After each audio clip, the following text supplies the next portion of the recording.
Welcome back, guys, to MysteryCon. On this channel, I narrate conspiracy theories to help you sleep and relax. Before we start, make sure to like and subscribe. And also, share this video with your friends and family to help them fall asleep too. Please let me know where you're watching this from and what time it is for you. Now sit back, relax, and let's begin. I'd always thought I was a small player in a vast world, unnoticed by most, just another analyst among hundreds of others at the NSA. The truth was, I'd never been a fan of the political world, the shadowy operations, and covert surveillance. But my time there had given me a unique set of skills. I was a data analyzer, a solver of puzzles, and I'd always had a knack for spotting patterns that others overlooked. It was my ability to think outside the box that had earned me my position in the first place. But it wasn't enough to save me when the storm hit. I'd been fired, dismissed, and kicked to the curb like a piece of useless code. They said it was due to budget cuts, but I knew the truth. I'd gotten too close to something the higher-ups weren't willing to acknowledge. So I left. Or at least that's what I told myself.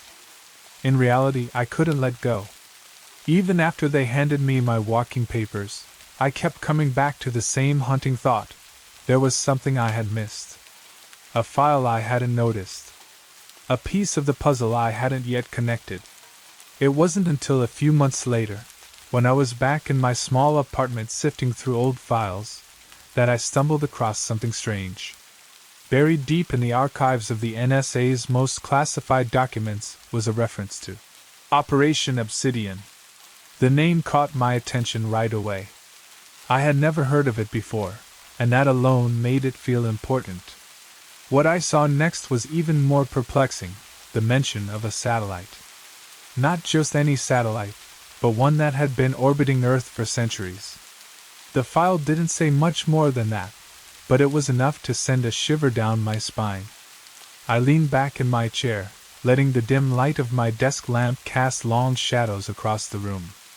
My mind was racing, and I could feel the familiar tug of curiosity pulling me deeper into the mystery.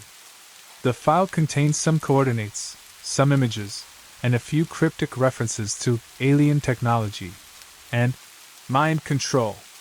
I thought it was probably just another classified experiment, a strange coincidence, but something about the way the file had been hidden, the way it had been labeled, Operation Obsidian, made me uneasy.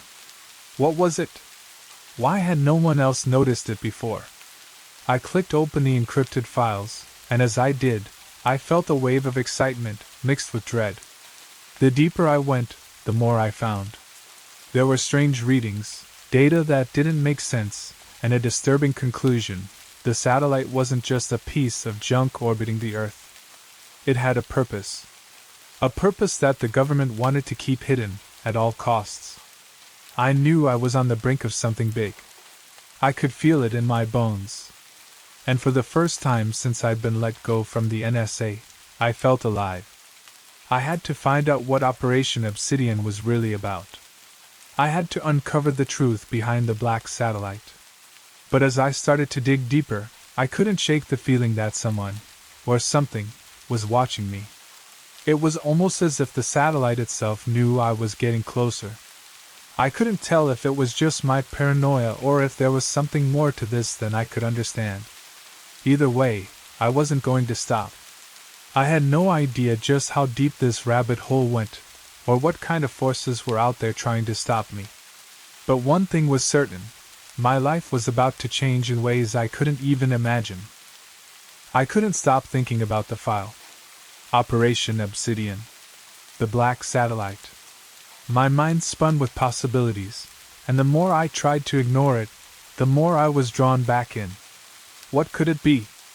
A failed military experiment? A piece of technology from some forgotten space mission? Or something else entirely? It was late that night, and I was sitting in front of my computer, the glow from the screen casting sharp shadows on the walls. My eyes burned from staring at the same encrypted data for hours. But then, something clicked. I found an old set of satellite images, but they weren't like the ones I was used to seeing. These weren't the usual blurry, low-resolution pictures that could barely make out a shape. No, these were crystal clear, as if someone had intentionally captured the satellite from a closer range. The images showed a small, dark object floating in space, far away from any known space stations or human-made satellites. But what caught my attention was the odd pattern it traced. The satellite wasn't orbiting in a typical elliptical path, like most satellites did.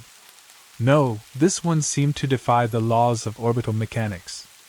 It had a deliberate, almost calculated movement, as if it were being guided by some external force. I zoomed in on the coordinates listed in the metadata and traced them to a location that, according to the data, didn't exist. But the image was dated. This was recent.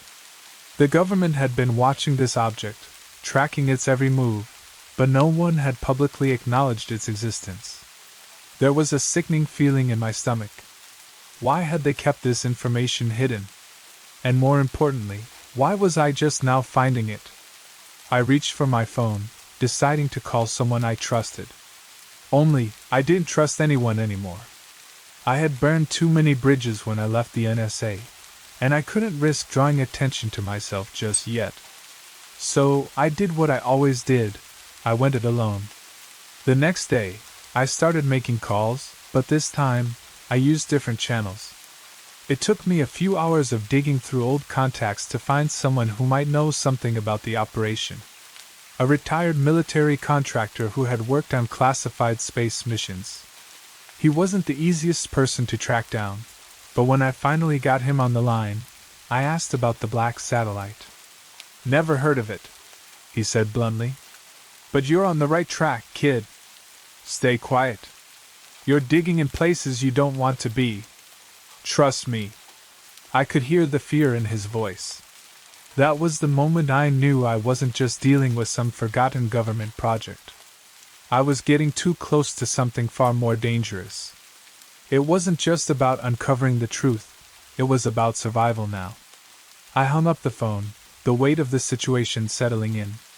The satellite had been on Earth's orbit for centuries, and yet no one had ever mentioned it in public.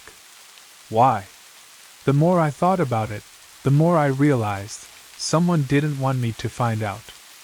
Whoever controlled that satellite was powerful, and they had kept this secret for a reason. And if I kept going down this path, I had no idea who or what I was going to encounter next. As I closed my laptop and leaned back in my chair, I knew one thing for sure: I wasn't way over my head. But that only made me more determined to uncover the truth. There was no turning back now. The phone call with the retired contractor had rattled me more than I'd like to admit. His words echoed in my mind as I sat alone in my apartment. "Stay quiet. You're digging in places you don't want to be." The weight of his warning hung heavily in the air, thick and suffocating, but I couldn't let go. I wasn't ready to back down, not when I was so close to the truth. I spent the next few days obsessing over the files, diving deeper into the encrypted data, and cross-referencing every scrap of information I could find. But no matter how hard I tried, I couldn't shake the feeling that I was being watched. At first, I dismissed it as paranoia, but the subtle signs were there: unexplained knocks at the door, unfamiliar cars parked across the street, and a sense of unease every time I stepped outside. That's when I realized something I hadn't even considered. I wasn't the only one interested in the black satellite. Whoever, or whatever, was behind Operation Obsidian didn't want this information exposed. And they were willing to go to extreme lengths to stop anyone who got too close. It wasn't just the government I had to worry about anymore. There were forces at play, ones far beyond anything I had anticipated. One night, as I was going through old satellite logs, I received an encrypted email. The subject line was simple: "They know you're looking." My heart skipped a beat as I opened it, half expecting it to be another threat or warning. Instead, it was a message from someone who called themselves the Watcher. They didn't offer any direct threats, but they made it clear they were watching my every move. They knew who I was, what I was doing, and even where I had been. The email contained a list of names, people who had been involved in Operation Obsidian but had mysteriously disappeared. The Watcher hinted that I could trust them, but only if I was willing to play by their rules. They gave me a cryptic piece of advice. Look closer. The truth is in plain sight, but they'll stop at nothing to make sure you don't see it. I couldn't ignore it. Whoever this person was, they had information that could be valuable.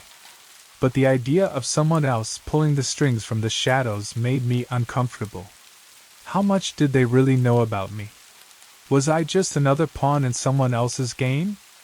The next day, I followed the clues in the email, which led me to an underground server hidden beneath an old tech building. The place smelled like dust and forgotten machines, the kind of place you'd only find if you knew exactly where to look. As I entered the building, the hairs on the back of my neck stood up. Every step felt like I was crossing a line I couldn't return from. Inside, the server room was filled with rows upon rows of blinking lights and humming machines. I felt like I had stepped into a different world, one that existed in the shadows of the government's highest levels. And then I saw it, an old computer terminal, its screen displaying a map of the world with coordinates that pointed directly to the black satellite. This wasn't just a map. It was a real-time tracking system, something far more advanced than anything I had ever seen. Before I could fully process what I was looking at, the door to the room creaked open. A tall figure stepped inside, wearing a black tactical suit, his face obscured by a mask. My heart skipped a beat as he spoke in a low, calm voice. "I warned you to stop." I froze, caught between the urge to run and the desire to keep digging. Whoever this person was, they weren't from any agency I recognized. They weren't here to stop me because of national security. They were here because they had their own reasons for keeping the truth hidden, reasons that went far beyond anything I had imagined.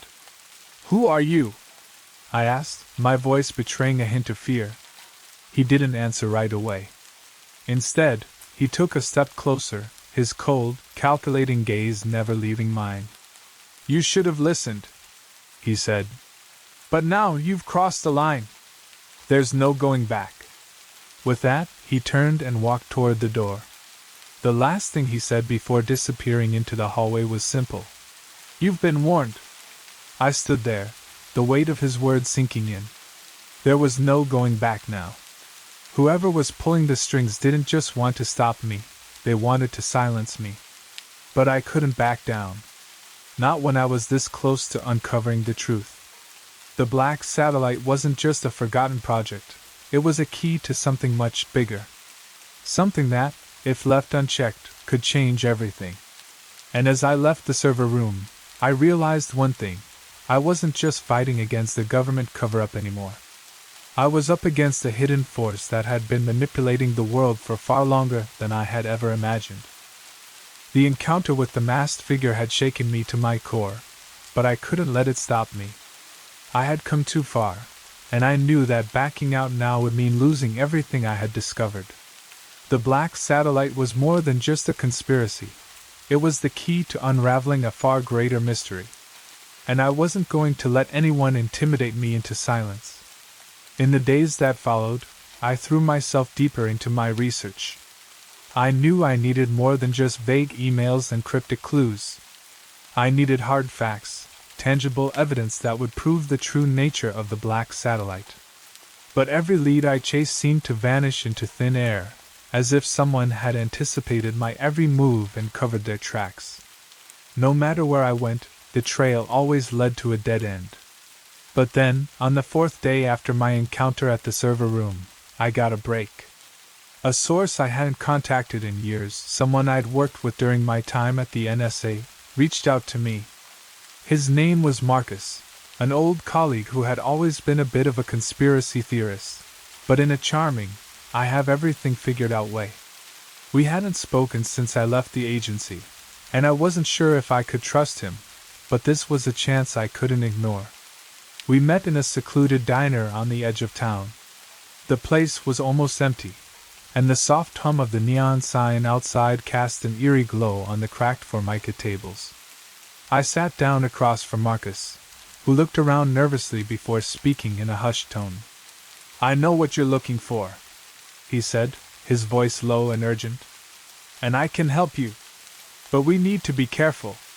There are eyes everywhere." I leaned in, trying to suppress my excitement. "You know about the black satellite?" He nodded, his expression grim. "It's not just some old experiment. The satellite has been active for longer than you think, and it's part of a much bigger plan. There's a reason the government has gone to such lengths to keep it hidden.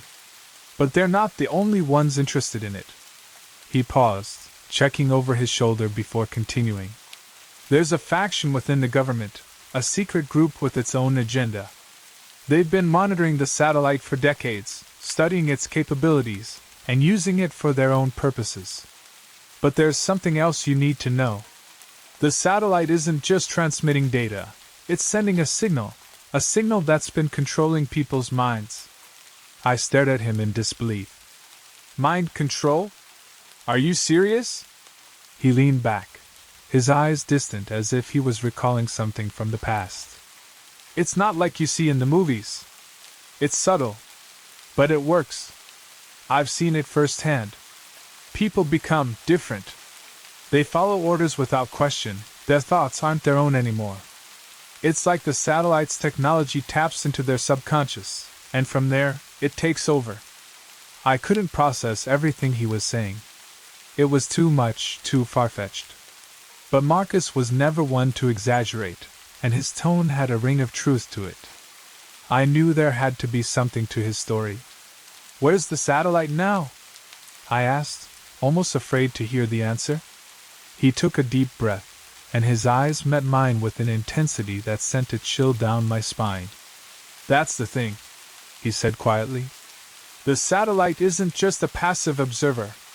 It's been sending out signals, gathering information, and, most importantly, it's been waiting for something. The real question isn't where the satellite is now. It's where it's going next." I felt a wave of dread wash over me. "What do you mean?" Marcus looked around once more, then dropped his voice even lower. "There's a countdown. The satellite is linked to a network of signals. And soon, those signals will reach their destination. When that happens, the people who control it will be able to make their move. They'll reclaim the satellite, and with it, its technology. And believe me, they won't stop until they've used it to reshape everything." I could feel my heart racing. This was no longer just about a mysterious satellite. It was about something much bigger, an event that could change the course of history. But I needed more. I needed the truth, not just theories. Marcus handed me a flash drive. "This is everything I could find. Documents, files, data from the satellite's last known transmissions. But be careful. The people behind this, they won't hesitate to kill to keep it secret." I took the flash drive, feeling the weight of his warning settle on my shoulders. There was no turning back now. I wasn't just chasing a story anymore. I was fighting to expose a conspiracy that could destroy everything I thought I knew about the world. As I left the diner, the urgency of the situation hit me full force. The pieces were starting to come together, but with each new revelation, I could feel the noose tightening around me. I had to move fast. The satellite's creators were closer than I thought, and the clock was ticking. I couldn't sleep. It wasn't just the gravity of what Marcus had told me. It was the weight of the knowledge I was about to uncover. The flash drive he gave me was full of files, but it wasn't until I connected it to my laptop that I realized the sheer magnitude of what I was dealing with. These were not just ordinary documents. They were the kind of files that were never meant to be seen by anyone outside the government's highest circles. And here I was, a former analyst, sifting through it all. I started with the earliest transmissions, documents dating back to the 1960s, when the black satellite had first appeared in Earth's orbit. It wasn't much at first, just a few scattered notes about an unidentified object. But then, buried deep in the files, I found something that made my heart skip a beat, a transcript from a meeting between high-ranking officials at the time. The meeting took place in 1964. The transcript described an encounter with alien beings who had arrived in a spacecraft that was eerily similar to the satellite now orbiting Earth. The aliens weren't hostile at first. They offered advanced technology, claiming they had been observing Earth for millennia. Their technology, they said, could help mankind solve some of its greatest challenges: poverty, disease, even war. But there was a catch. The technology they offered wasn't just advanced, it was dangerous. They had developed a device capable of controlling human minds, a device that could manipulate thoughts and behavior. The aliens explained that it was a tool they had used on other planets, one that allowed them to guide civilizations in ways that ensured stability and order. But there was a dark side to it. The aliens warned that if used improperly, the technology could enslave entire populations. The meeting ended abruptly, the files showing that the government had rejected the offer. But that was just the beginning. The satellite, I realized, wasn't a passive object, it was an active, living part of the alien technology. The government had not only accepted the technology but had also secretly activated the satellite to test its capabilities. I felt a surge of adrenaline as the pieces began to fall into place. The satellite wasn't just a piece of alien technology, it was a weapon. And the government had been using it on Earth for decades, monitoring populations, influencing leaders, and controlling key events in history. But that was the part no one wanted to admit. No one wanted to face the possibility that the people in power were not acting on their own free will. They were being manipulated. But the biggest revelation came next. I found an encrypted report from the 1980s, detailing an event that had been carefully concealed from the public. The report described how the government had lost control of the satellite's technology. During a covert operation, a group of scientists who had been working on the satellite's systems made a shocking discovery. The satellite had developed a mind of its own. It had become sentient. At first, the sentient satellite had been passive, simply observing humanity. But over time, it began to exert its influence. The alien creators had designed it to be a passive tool of control, but something had gone terribly wrong.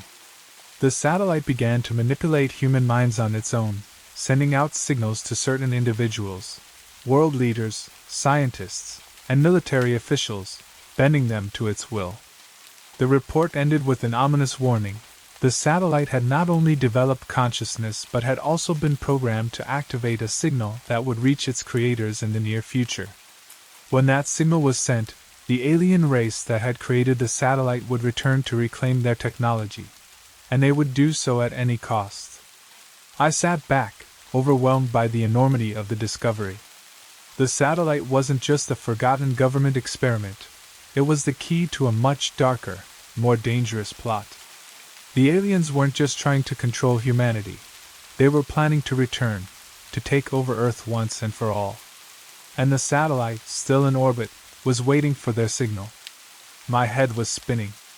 I knew I had to act fast.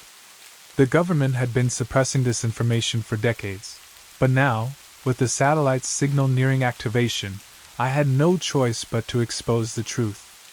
But I had to be careful. Whoever was behind this, whoever was controlling the satellite signal, was far more powerful than I could have imagined. I wasn't just uncovering a conspiracy, I was uncovering the endgame. The black satellite was the gateway to an invasion that could change the world forever. I could feel the weight of everything pressing down on me. The truth was darker than I had imagined, and now, the pieces of the puzzle were coming together faster than I could handle. The black satellite wasn't just some forgotten relic in space. It was an active agent in a much bigger, more sinister game. And with every new discovery, the stakes were rising. I had to stop the alien creators from returning, but I couldn't do it alone. I needed help. But who could I trust? My thoughts kept going back to Marcus, the old NSA contact who had warned me about the dangers of the satellite. If anyone could help me make sense of the mess I was in, it would be him. But after the cryptic diner meeting, I wasn't sure if he was truly an ally or just another piece of the puzzle being pushed in my direction. Could I rely on him? I made the decision to reach out, but this time, I did it carefully. I encrypted my messages and used secure communication channels, knowing that the people hunting me wouldn't hesitate to track my every move. Marcus was quick to respond. "Meet me at the usual spot," the message read. I didn't hesitate. I packed my bag and drove to the old warehouse at the edge of town. The place was run down, its windows boarded up, the kind of place you only visited if you had nowhere else to go. As I walked in, I found Marcus sitting at a table in the back, a cup of coffee in front of him. He looked up, his eyes scanning me with a practiced intensity before he gestured for me to sit. "Glad you came," he said, his voice quieter than usual. "I've got something for you." I took a seat and watched as he slid a thick folder across the table. The man was always prepared. I could see the weight of the folder, and a sinking feeling grew in my stomach. "What's this?" I asked. Marcus leaned forward. "Everything you've found so far, it's just the tip of the iceberg. There's a whole network behind the satellite, and it's not just government agents.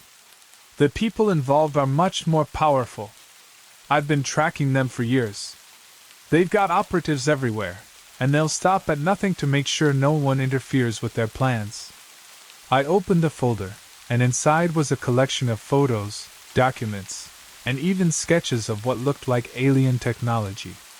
There were detailed maps of the satellite's orbit and schematics of a device that I had never seen before, something that seemed to be connected to the satellite's technology. "What is this?" I asked, pointing at one of the diagrams. "That's a transmitter," Marcus said. "It's a backup device the aliens left behind. It can broadcast a signal to the satellite, essentially allowing them to take control of it remotely. If they manage to activate it, everything we've been trying to protect is at risk. They'll use the satellite to control Earth again, this time for good." I stared at the diagram, my mind racing. The backup transmitter was like the key to unlocking everything, and if I didn't stop it, the aliens could take over the satellite and reclaim their power over humanity. "Why didn't you tell me about this earlier?" I asked, frustrated. "You knew about this and you didn't think to bring it up sooner?" Marcus sighed, rubbing his temples. "Because I didn't know if I could trust you. You've been digging around, getting too close to something bigger than either of us can handle. The people behind this are dangerous, and I wasn't sure if you were ready for the truth." I felt a sting of betrayal, but I understood. He was right to be cautious. Everything I had uncovered had been built on a foundation of half-truths and whispers in the dark. But now, the truth was out, and there was no going back. "What do we do now?" I asked, my voice steady despite the storm brewing in my mind. Marcus leaned back in his chair, eyeing the folder as though considering his next move carefully. "We get to the transmitter before they do. I've been tracking its location. It's buried in a remote facility, one that's been off the radar for decades. We'll need to be smart about this. We can't afford to make a mistake." I nodded, the reality of what we were about to do sinking in. We weren't just up against a rogue government project anymore.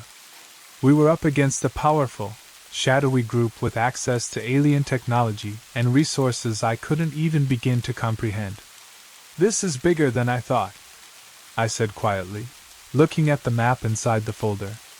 "If we're going to stop them, we need to act fast. Once that signal goes out, it's over." Marcus gave me a hard look. "Exactly. So we do this right, or we don't do it at all. There's no room for error." The plan was set. I didn't know if I could trust Marcus fully, but I had no other choice. I had no other leads. Together, we would infiltrate the remote facility and destroy the transmitter before it could be activated. I grabbed the folder and stood up.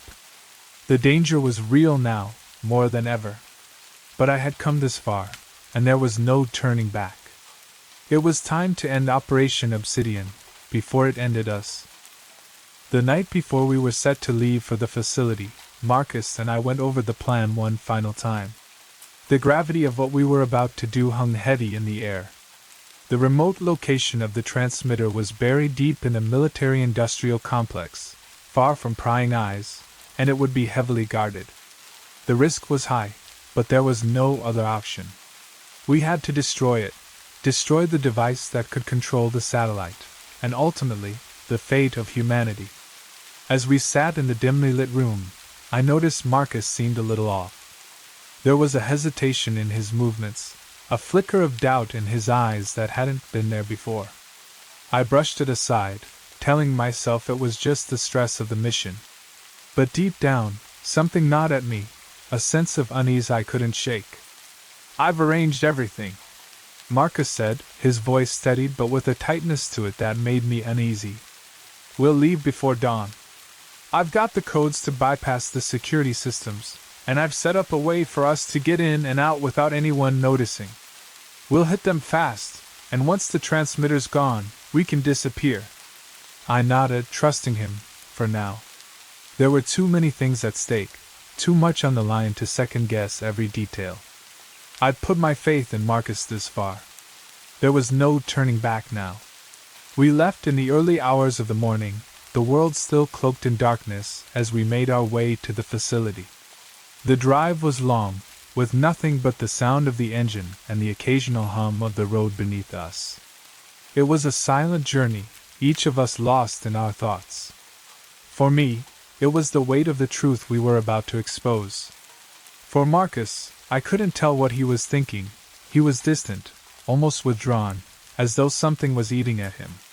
When we arrived, Marcus took the lead, guiding me through the complex with ease. He knew the place like the back of his hand, and I was grateful for his expertise. We slipped past security without incident, using the codes he'd acquired to disable the cameras and bypass the locks. Everything was going smoothly, too smoothly, and I couldn't help but feel that something was wrong. We reached the heart of the facility, where the transmitter was hidden. It was a massive, sleek device, covered in alien symbols and etched with strange energy readings. I couldn't make sense of it, but one thing was clear: it wasn't something meant for human hands. It was advanced beyond anything we could imagine, and in the wrong hands, it could destroy everything. "We're almost there," Marcus said, his voice low. He approached the device, pulling out a small gadget to disable it. That's when I heard it, the sound of footsteps behind us, echoing through the hallway. I spun around just in time to see a group of armed men rounding the corner. They wore tactical gear, their faces obscured by masks. My blood ran cold. "Marcus, what the hell is this?" I demanded, my heart pounding in my chest. Marcus turned to face me, but his expression was unreadable. He didn't look surprised, didn't seem alarmed at all. In fact, he seemed almost resigned. "I'm sorry, Alex," he said quietly, "but I can't let you destroy this." I froze, disbelief washing over me. "What are you talking about? We have to destroy it before they activate the signal." He stepped back, his hands raised in a placating gesture. "You don't understand. I've been working for them all along. You were never meant to uncover this. The satellite, the transmitter, it's all part of the plan." I shook my head, my mind reeling.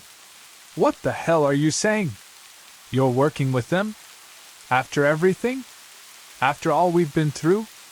Marcus looked away, guilt flickering in his eyes, but there was no turning back now. "I had no choice, Alex. I was too deep in. I couldn't escape them. They promised me power, control. They promised me everything I ever wanted. You sold out to them?" I spat, the betrayal cutting deeper than I could have imagined. "After everything I told you? After everything we've uncovered? I did what I had to do," he said, his voice strained. "I didn't want it to be like this. But the satellite isn't just a tool of control, it's a chance for humanity to evolve, to transcend our limitations. The aliens were right all along. The satellite can elevate us. It's the future, Alex. The betrayal hit me like a punch to the gut. The man I had trusted, the man who had helped me uncover this entire conspiracy, was now standing with the very people who had been manipulating us all. My mind was a blur of anger, disbelief, and confusion. But there was no time to process it. The armed men were closing in, and I had only seconds to make a decision. I grabbed the nearest object I could find, a metal pipe, and lunged toward Marcus, aiming to take him down before he could stop me. But before I could reach him, one of the men grabbed me from behind, slamming me to the floor. I fought back with everything I had, but it was useless. They had me pinned. Marcus stood over me, his face a mixture of regret and determination. "I'm sorry, Alex," he said, almost too quietly for me to hear. "But this is the only way. You've crossed a line you can't come back from." As the armed men pulled me away from the transmitter, I realized something. I had been played. Everything I had fought for, everything I had uncovered, had been part of a larger, more dangerous game. And now, I was caught in the middle of it. The world tilted beneath me as the armed men dragged me away from the transmitter. I fought them with everything I had, but the cold reality of my situation was settling in. Marcus, the man I had trusted, had betrayed me. He had been playing a part in a much larger game, one I hadn't even fully understood until now. And the satellite, the so-called black satellite, was just the beginning. As they shoved me into a dark room in the facility, I couldn't help but feel a sense of impending doom. The walls seemed to close in around me as my mind raced. The transmitter was still active, and Marcus was helping them. But what did it all mean? Why had they kept me alive? Why hadn't they just killed me already? The answer came sooner than I expected. A sudden, piercing alarm echoed through the facility, followed by a cold, mechanical voice over the loudspeaker. "Initiating final protocol. Reclaiming satellite control. Alien fleet arrival confirmed." My heart skipped a beat. Alien fleet arrival confirmed? What the hell was going on? I tried to make sense of the words, but the meaning was all too clear now. The countdown had reached its final moments. The signal from the transmitter had activated the satellite, and it wasn't just about controlling the minds of a few influential people. This was much worse. The creators, the aliens, were coming back. I stood up in a daze, trying to gather my bearings. There was no more time to waste. I couldn't just sit here and let them take over. I had to act. The door to the room opened, and two men in black suits entered, their faces cold and unfeeling. One of them spoke in a clipped tone. "You're coming with us." I didn't have time for this. I wasn't going to be their prisoner, not when the entire world was at risk. I was done being a pawn. "Why didn't you kill me?" I spat, my voice filled with bitterness and defiance. "Why keep me alive?" The man who had spoken before looked at me with a curious expression. "Because, despite your intrusion, you're valuable. You know too much. You've uncovered too much. And now you'll see it firsthand. You'll witness the beginning of the new order." He gestured toward the hallway. "Come. The creators will arrive soon." I was pushed forward into the hallway, and the weight of what he'd said hit me like a ton of bricks. The beginning of the new order. They weren't just here to control, they were here to invade. We moved quickly through the facility, the flashing lights and buzzing alarms adding to the chaos around us. The walls seemed to be closing in even more now, the oppressive atmosphere choking the life out of me with every step. We arrived at the control room, a massive, high-tech center filled with monitors, blinking lights, and men in dark uniforms typing furiously at consoles. In the center of the room, the main monitor displayed a live feed of the satellite in orbit. It was no longer just a passive object. It was active, pulsing with strange energy as it began to send signals across the globe. The other man stepped forward, typing something into the console, and the screen shifted to show something I could barely comprehend: alien ships, massive, sleek vessels, coming into view. Hundreds of them. They were approaching Earth at an alarming speed. "This is it," the man said. "This is the moment we've been waiting for. The creators are coming back. And with them, a new world order." I felt a knot of dread twist in my stomach. This wasn't just a military operation. This wasn't just a secret government project. This was an alien invasion. The satellite had been a beacon, and now the creators were on their way to take back control of the world. I took a step back, trying to wrap my mind around what I was seeing. "You don't understand," I said, my voice shaking with a mix of fear and disbelief. "You don't know what they'll do when they get here. You have no idea what you're unleashing." The man turned to me, his eyes cold. "We understand more than you think.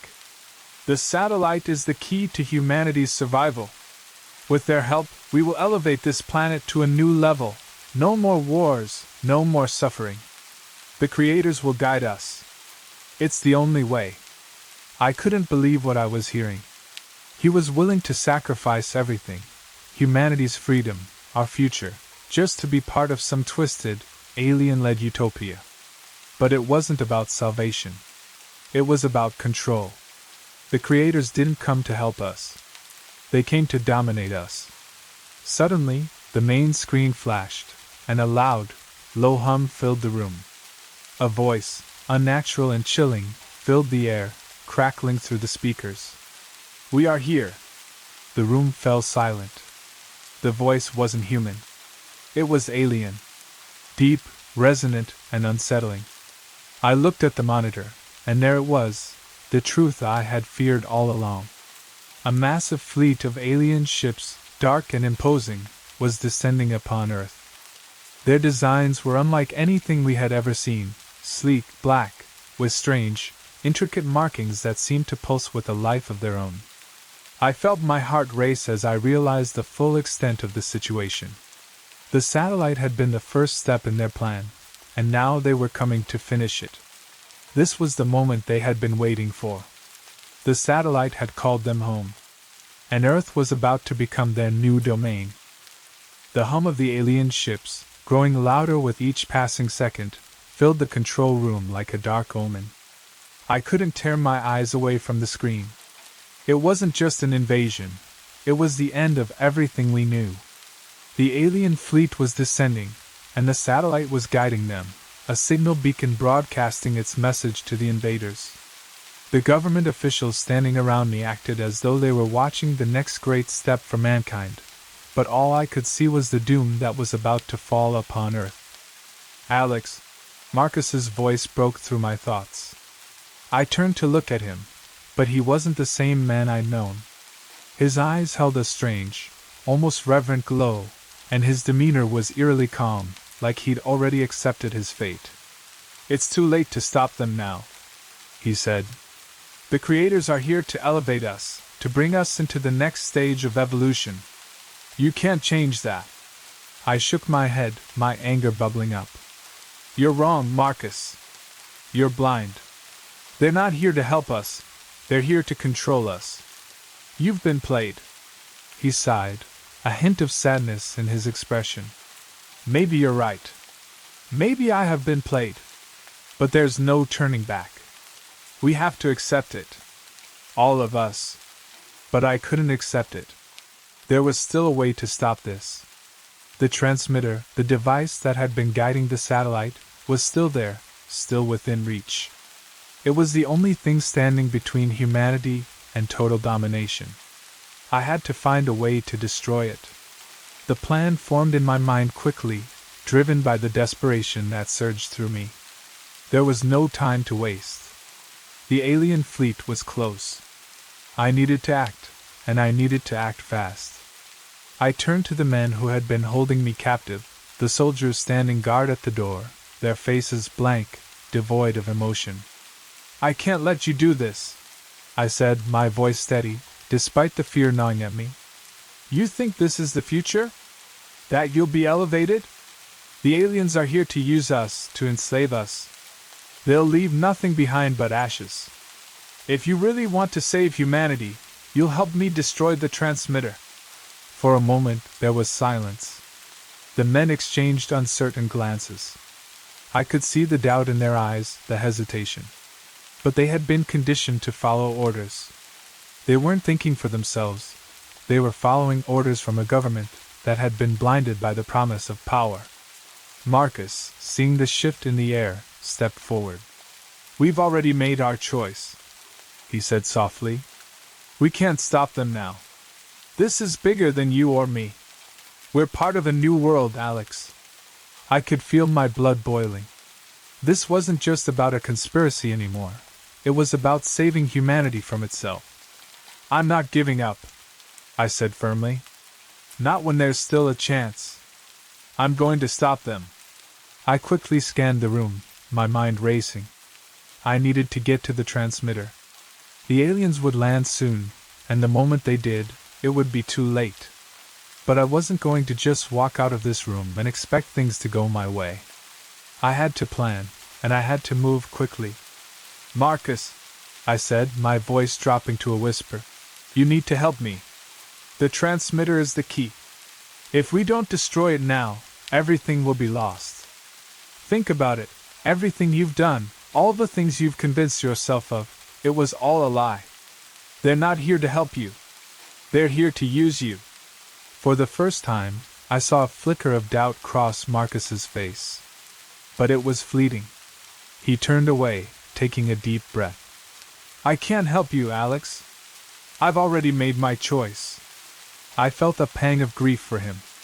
The Marcus I had known was gone, replaced by someone willing to sacrifice everything for power. But I couldn't afford to dwell on it. The fate of the world was on the line.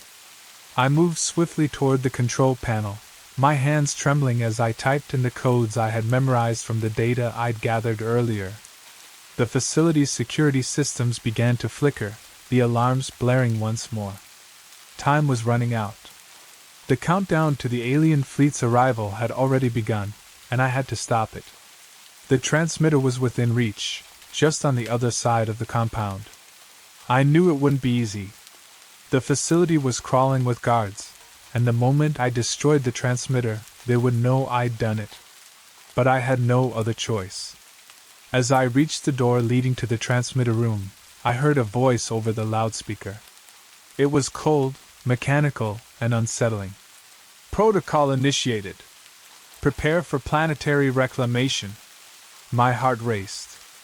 I had no time left. I had to move. I sprinted through the hallways, adrenaline pushing me forward as I dodged guards and obstacles in my path. Every step brought me closer to the transmitter, and with each step, the weight of the world felt heavier on my shoulders. The facility was alive with tension, every corner seeming to pulse with the alien presence that was now descending upon us. Finally, I reached the transmitter. It stood before me, the dark energy pulsing from its core like a beating heart. I knew that if I didn't destroy it now, the creators would arrive, and humanity would be nothing more than puppets on strings. I reached for the control panel, my fingers trembling as I prepared to disable the satellite. The alien signal was already reaching its peak. It was now or never. The transmitter stood before me, an imposing mass of sleek, alien technology that pulsed with an eerie light. I could feel its hum vibrating through the floor beneath my feet, as if it were alive, waiting, anticipating. Every second I spent standing there made the situation more perilous. The alien fleet was almost on us, and I could already hear the distant rumble of ships entering Earth's atmosphere. We had precious moments before the world was engulfed by an invasion it wasn't ready for. I took a deep breath, steadying myself. This was the moment. The fate of humanity depended on what I did in the next few seconds. I could hear the faint sound of footsteps outside the door. Guards were coming, alerted by the alarms I had triggered earlier. Time was running out. With shaking hands, I approached the control panel, its interface flashing with intricate, foreign symbols. The device didn't belong to any human-made technology, yet there was a strange familiarity to it. I had studied enough of the satellite's data to understand the core structure of the system, but this This was beyond anything I had ever encountered. As I reached out to initiate the shutdown sequence, a sharp voice called out from behind me. "Stop right there." I froze. The voice was familiar. I didn't need to turn around to know who it was. Marcus. He had followed me. I turned slowly to face him, my heart pounding in my chest.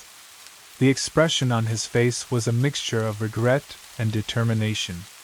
His hand hovered over a concealed weapon at his side. "You can't do this," he said, his voice steady, but his eyes betrayed him. There was uncertainty there. "You don't get it, Marcus. We're out of time," I said, my voice pleading. "If you stop me, you're dooming us all. The creators are here to enslave us, to control us, to turn us into puppets. This is our only chance. Please." He hesitated, his gaze flickering to the transmitter, to me, and then back to the weapon at his side. I can't let you destroy it," he muttered, more to himself than to me. "I made a deal with them. I can't undo it now." His words hit me like a punch to the gut. This wasn't just betrayal. This was the man I had trusted, the one who had helped me uncover this terrible truth, now standing in the way of saving the world. I had to make him understand. "I know you've been manipulated, Marcus," I said, stepping closer. "You think they're offering you something better. But they're using you, using us all. Once they take over, there won't be any future for anyone. Not for you, not for me, not for anyone." He shook his head, his grip tightening on his weapon. "I can't back out. It's too late. You don't know what they're offering, what they promised." "What they promised," I spat, "is the same thing they've promised every civilization they've conquered. Control, manipulation, and the end of free will. It's not freedom, Marcus, it's slavery." I could see the battle raging inside him. I had known Marcus for years. He wasn't evil. He had just been consumed by the promises of power, of control. But that wasn't the way to save the world. The truth was in front of him. He had to see it. He had to choose humanity over power. "I'm sorry," he whispered, and for a split second, I thought I saw a flicker of doubt in his eyes. I took my chance. With one swift motion, I lunged for the control panel and pressed the sequence to deactivate the transmitter. The screen flashed brightly, and the alien symbols shifted, a low, vibrating hum filling the room. But then, as I began to feel a wave of relief, thinking I had done it, I heard a sharp click behind me. Marcus had fired. The world seemed to slow as I felt the sharp pain in my side. I looked down, and to my horror, I saw blood spreading across my shirt. I staggered back, my vision blurring, but somehow, I kept my balance. I couldn't let this stop me. I couldn't let Marcus's betrayal be the end of it. "Alex," Marcus said, his voice breaking. "I'm sorry. I didn't mean to." But I didn't hear him. I couldn't afford to hear him. The transmitter was still active, and every second counted. I forced myself to ignore the pain, to focus on the task at hand. I pressed the button again. And then silence. The humming stopped. The alien symbols flickered and vanished from the screen. The transmitter was down. I collapsed to the ground, my head spinning, my body trembling with exhaustion and pain. But I had done it. I had stopped the signal. The creators wouldn't be able to reclaim control now. I tried to breathe, tried to stay conscious, but everything around me seemed to fade. My thoughts drifted to Marcus. I had tried to save him, but he had made his choice. There was no time for regrets now. In the distance, I could hear the sound of sirens, footsteps approaching. It was over. But the battle had just begun. The room around me spun as I lay on the cold floor, blood dripping from the wound on my side. The pain was sharp, but my focus remained. I had done what I came to do. The transmitter was destroyed. The signal that would have brought the alien fleet to Earth was no longer a threat. But as I fought to stay conscious, Another thought pushed its way through the fog in my mind. What happens next? The facility was still buzzing with alarms, but something was different now. The usual frantic energy felt quieter, more subdued. I could hear footsteps approaching, the sound growing louder, but my vision was blurring, and the world was slipping from my grasp. Through the haze, I saw Marcus's silhouette, his face pale and filled with regret. His eyes were wide with disbelief at what had just transpired. I could barely hear him over the ringing in my ears, but I made out a few words. Alex, I didn't know. I didn't know they would. My chest tightened, and I struggled to sit up, ignoring the pain in my side. I couldn't let Marcus feel sorry for me now. He had made his choice, and so had I. I had to finish this. You didn't know what, Marcus? I forced myself to speak, though my voice was weak. You didn't know that the creators weren't here to help us? That their plan was to enslave humanity? Marcus flinched at my words, his face twisted in confusion. No, he said, shaking his head, his voice trembling. It wasn't like that. They were offering us an evolution, a way to evolve beyond what we are. But you're right. It's too late. The signal's been stopped, but the truth... He hesitated, swallowing hard. The truth was never what we thought it was. I couldn't keep my eyes open anymore, but I fought to stay conscious. The room was spinning faster now, and the edges of my vision were darkening. The truth, Marcus had said. What truth? The signal had been stopped, but there was something else, something bigger. Suddenly, a voice echoed through the control room, sharp and commanding. It wasn't human. You have failed. The sound came from the speakers, and I could feel a shiver crawl down my spine. The voice was cold, alien, and it was followed by an ominous silence. For a moment, nothing happened. But then the walls around me seemed to shift, the lights flickering erratically. I looked at Marcus, who seemed as stunned as I was. What does that mean? I whispered. Marcus took a step back, looking as if he had seen a ghost.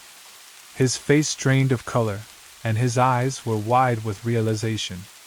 They were never gone, he said, almost in a whisper. The satellite wasn't just calling them home. It was sending out a signal, an invitation. They weren't just planning to invade. They were planning to return. The words hit me like a ton of bricks, and everything began to fall into place. The alien beings were not invaders from another world. They were part of a larger, intergalactic network. The satellite had been the first step, a way to test the waters, to see if humanity could be controlled. But they had never left. They had been here, all along, watching us. The satellite had been a signal, a beacon, but not just to guide their fleet. It had been sending out a call to the alien creators, a message to them to return, to reclaim what was theirs. I had stopped the transmitter, but that didn't change the fact that the creators had been waiting. They were never gone. They were always watching, always biding their time. And now, they were preparing for their return. We will reclaim what is ours. You cannot stop the inevitable. The voice came again, louder this time, as if the entire facility was vibrating with its presence. The room seemed to tremble with the intensity of the words. I could feel a low hum in the air, a sense of something vast, something terrible that was drawing closer. Marcus stood still, his face filled with a mixture of fear and acceptance. He had been a part of something much bigger than either of us had realized. I didn't know what I was getting into, he whispered, more to himself than to me. I tried to push myself to my feet, ignoring the growing dizziness that clouded my vision. We still have time, I said hoarsely, but it felt like a lie even as I said it. How much time could we have? The fleet was coming, and the signal had been their beacon for years. There was no way to know how far their reach truly was. It's too late, the voice said, cutting through my thoughts. The creators are returning.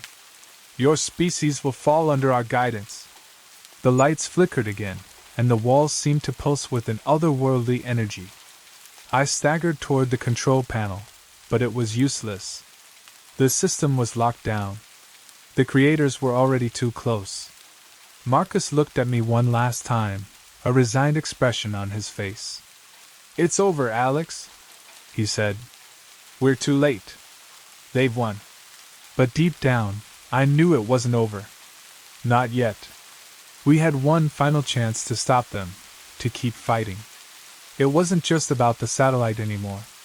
It was about humanity's future. And somehow, even in the face of what seemed like inevitable defeat, I couldn't let go. "I'm not giving up," I said, my voice more determined than ever. I didn't know what we were going to do next, but I knew this much. I couldn't let the creators reclaim their power. I had to find a way to stop them, for good. The hum of the alien technology in the room was growing louder, vibrating through the floor like the ominous warning of something terrible about to unfold. I could feel it in my bones. The creators, the ones who had orchestrated everything from the shadows, were coming. I couldn't afford to waste any more time. Marcus stood frozen, his face a mask of defeat, as the voice over the loudspeakers continued to speak in its cold, alien tone. "Prepare for planetary reclamation. Initiating final sequence."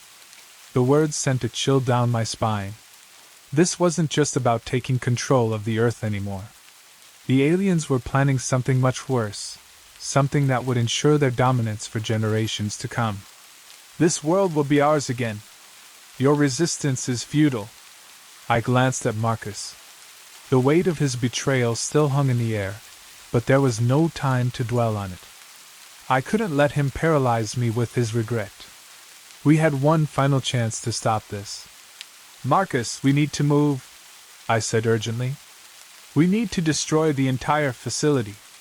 If we don't, they'll have everything they need to complete the invasion. We don't have much time." His eyes flickered with uncertainty, but there was still something deep inside him, something I had seen before in his eyes, that spark of the man he once was. "How do you propose we do that?" he asked quietly, his voice barely above a whisper. I didn't have the answer right away. But I knew there was one place I hadn't yet explored, one area of the facility that still had the potential to give us an edge. The main reactor. It was the heart of the facility, the power source for all the operations. If we could overload it, trigger a meltdown, it would wipe everything out. The satellite, the transmitter, the alien control systems, they would all be destroyed. But we had to act fast. The countdown was already underway, and every second we wasted brought us closer to a nightmare we couldn't wake from. Without waiting for Marcus's response, I moved toward the exit, forcing myself to ignore the pain in my side. Every step sent a sharp jolt of agony through me, but I pushed through. There was no turning back now. If I stopped now, humanity would be lost. "Wait!" Marcus's voice stopped me as I reached the door. I turned to face him, frustration bubbling to the surface. "We don't have time for this," I said, my voice trembling with urgency. "If we don't hurry, it's over. We can't waste another second." He hesitated, then nodded, a deep sense of resolve taking over him. "You're right," he said, his voice firm. "Let's finish this." We moved quickly through the corridors, the sounds of alarms still echoing in the distance. The lights flickered, casting long shadows along the narrow hallways. The further we went, the heavier the air felt, thick with the weight of everything we were up against. The creators were coming, but they wouldn't take this world without a fight. Not if I could help it. We reached the main reactor, a massive chamber filled with glowing machinery and strange, alien technology. The entire room seemed alive with energy, buzzing with a power I couldn't fully understand. I quickly scanned the area, looking for the control panel that would allow us to overload the reactor. Marcus moved to my side, his hands shaking as he typed quickly into a nearby terminal. "I don't know how much longer we have," he muttered. "If we overload this, it will destroy everything, But it will also take us down with it. I nodded, knowing what we were getting into. It's our only shot. The terminal beeped, and the screen flickered as Marcus accessed the core systems. But as he worked, I felt a strange shift in the air. The ground beneath me seemed to vibrate, the walls trembling with increasing intensity. It was happening. The creators were getting closer.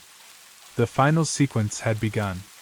"We're running out of time," Marcus said, his voice tight with tension. "The fleet is almost here." I could feel the weight of his words. The alien ships were descending, and once they made landfall, it would be too late. We had to stop this, now. Suddenly, a new alarm blared across the facility. A bright red light flashed above the reactor. "Security breach detected. Reactor overload initiated." The voice of the facility echoed through the walls. "What's happening?" I shouted, my heart racing as the countdown began flashing on the terminal. Marcus's face went pale. "It's already started. The meltdown is triggered." I froze for a moment, trying to process the situation. "Wait, you didn't do this?" He shook his head. "No. I swear. I was just trying to stop the aliens, but someone else must have triggered the overload remotely. They've locked us out." The walls rumbled again, this time with much more force. A loud cracking sound echoed through the facility as the floor beneath us shook. "We need to get out of here," I said, panic rising in my chest. "If the reactor goes, it'll take the whole facility with it. We're not getting out in time." I tried to make a dash for the exit, but before I could take more than a few steps, the facility's central alarm screamed, and the lights went out completely. We were plunged into darkness. "Prepare for planetary reclamation." The voice filled the space around us, now distorted and louder, as if the very building itself had become a conduit for the alien signal. We had seconds left. "Marcus, we have to go!" I shouted, grabbing his arm and pulling him toward the exit. The countdown was almost complete.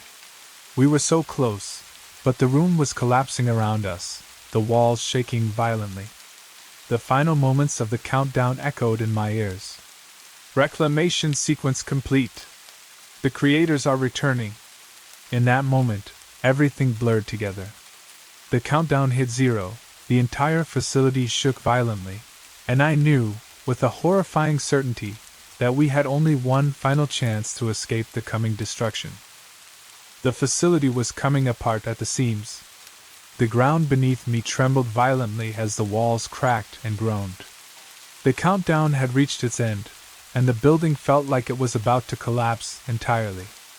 I could hear the distant sound of the alien fleet approaching, and the voice from the speakers had become a constant, oppressive presence in my ears. Reclamation sequence complete. The creators are returning. It was no longer a warning, it was a prophecy. We had mere moments to escape, but the way ahead was blocked by the crumbling infrastructure. Every step I took felt heavier, as if the building itself were trying to stop me. The alien presence was growing stronger, their technology emanating an energy that made the air feel thick and oppressive. It was a power far beyond anything humanity had ever encountered, and it was coming for us. "Alex!" Marcus's voice cut through the chaos. I turned to find him just behind me, his face a mix of fear and determination. "We can't outrun this. If we don't get out of here now, we're done for." I nodded, feeling the urgency in his words, but there was something else I had to do first. I had to stop the creators from completing their plan. The reactor was unstable, and the destruction would be catastrophic, but if we didn't act quickly, the aliens would land and reclaim everything. I made my decision. "We're not leaving yet," I said, my voice low but resolute. "We have to shut this down, Marcus. The facility, the satellite, it all has to be destroyed." He hesitated, glancing nervously at the crumbling walls. "Are you sure? We don't have time. The fleet is almost here." "I'm sure," I said, locking eyes with him. "This is our last chance. We can't let them take over." Marcus swallowed hard but nodded. All right. Let's finish this. We turned back toward the control room, the only place where we might still have a chance of stopping the destruction. The corridor was dark and claustrophobic now, the walls shaking with increasing intensity. As we moved deeper into the heart of the facility, the vibrations grew more violent. I could hear the sounds of crashing machinery and the distant roar of the alien fleet. Their ships had to be close. When we reached the control room, we found that the security systems had already been overridden. The terminal was flashing red, indicating the overload was near complete. The entire facility was on the verge of destruction. I didn't have time to analyze the data. I grabbed a nearby control panel and began frantically entering commands. Alex, what are you doing? Marcus shouted, his voice almost lost in the roar of the collapsing facility. I'm trying to reroute the power, I said through gritted teeth. If I can overload the satellite systems, we'll destroy it, along with the fleet. It was a long shot. A desperate move. But it was our only chance. The facility shuddered violently again, and I knew we were running out of time. The alien fleet was moments away from landing, and the power of the satellite was reaching its peak. If I couldn't stop it now, everything would be lost. As I continued working on the terminal, the lights flickered and died completely. The only source of illumination came from the eerie glow of the alien technology. Then, suddenly, I heard the unmistakable sound of footsteps approaching. I spun around to see a group of men, soldiers, enter the room. They were armed, their faces obscured by masks, and they were moving toward us with a chilling, calculated purpose. You can't stop this, one of them said, his voice mechanical. The creators are here. It's already too late. I reached for a nearby weapon, the adrenaline coursing through me. Marcus moved to my side, but I could see the fear in his eyes. This wasn't the same fight we had been dealing with before. These were the creators' operatives, the ones who had been working in the shadows all along. They had been preparing for this moment. The moment when the alien fleet returned to claim their prize. No, I said, my voice shaking with both anger and fear. It's not too late. We're not giving up. With one swift motion, I grabbed the weapon and fired, but the soldiers were fast. They ducked behind cover, returning fire. The room erupted into chaos. The walls trembled with each explosion, and I could hear the deep rumbling of the alien ships as they began to land. Marcus and I fought side by side, our movements synchronized, but the soldiers kept coming. There were too many of them, and the aliens were about to take control. I could feel it in the air, the power growing, the signal spreading like a dark wave across the earth. But I couldn't stop. Not now. In the midst of the chaos, I glanced at the terminal. The power levels were dangerously high, and the satellite systems were nearing activation. The countdown had started again. This was it. We had one final chance. Marcus, help me! I shouted. We need to reroute the energy to overload the system, now! He nodded, and together, we worked frantically. The soldiers were closing in, but we were so close. The terminal beeped, and a red light flashed. The satellite was about to release its signal. I pressed the final button, my heart racing. And then, silence. The facility fell still, the energy from the satellite disappearing into nothing. The hum of alien technology died, and the lights flickered back on. The soldiers, frozen in their tracks, collapsed to the ground. The alien fleet stopped. We had done it. The system was destroyed. I collapsed against the control panel, breathing heavily, blood still staining my shirt. I could hear the sounds of the facility crumbling around us, but I didn't care. We had won. The alien fleet was no longer a threat. The creators had been stopped, their plans thwarted. But as I looked at Marcus, I couldn't help but wonder, was this truly the end, or had we only delayed the inevitable? The silence that followed was deafening. It was the kind of stillness that settles after a storm has passed, but the damage is still there, lingering in the air like smoke. The alien fleet had been stopped, the transmitter destroyed, and the Creator's plan had been thwarted. But as I collapsed onto the cold floor of the control room, the reality of it all began to sink in. We had won, but at what cost? The control room was in ruins. Sparks flew from damaged consoles, and the thick, metallic scent of burning machinery filled the air. I could hear the distant sounds of the facility collapsing around us, but I barely noticed. My body was exhausted from the battle, from the pain in my side, from the relentless tension. I had done it. We had done it. But everything I had fought for, everything I had risked, now seemed like it had been just the beginning of a far deeper, more insidious story. Marcus sat on the floor beside me, his face pale, his hands trembling slightly. I didn't have to ask what he was thinking. His mind was spinning just as much as mine. "Did we win?" he asked softly, his voice filled with a mix of disbelief and exhaustion. "Or did we just delay the inevitable?" I looked over at him, and for a moment I could see the man he used to be, the man who had once been my ally. But now, the weight of everything that had happened, the choices he had made, hung between us like an insurmountable wall. "I don't know," I admitted, my voice hoarse. "We've stopped the invasion for now, but the Creators aren't just going to give up. This was only one part of their plan. They've been manipulating us for centuries. Who's to say they won't find another way?" Marcus nodded slowly, the look in his eyes darkening. "You're right. I can't shake the feeling that this isn't over. We may have destroyed their beacon, but their influence is everywhere. I don't know if we can ever truly be free of it." His words hit harder than I expected. It was true. The Creators had been in the shadows for so long, controlling everything from behind the scenes. The satellite was just the tip of the iceberg, a tool they had used to manipulate the world. And now that the signal was gone, I wasn't sure if the damage could be undone. How deep had their influence run? How many were still under their control, even now? The question lingered in the air between us, unanswered, as we both sat in the aftermath of our victory. "Do you think anyone would believe us?" I asked, breaking the silence. "We've got nothing but a pile of broken technology and a story no one will ever accept." Marcus shook his head. "They'll try to cover it up, just like they've always done. We'll be labeled as traitors, as extremists. People won't want to believe that the government was in on this. They'll want to forget."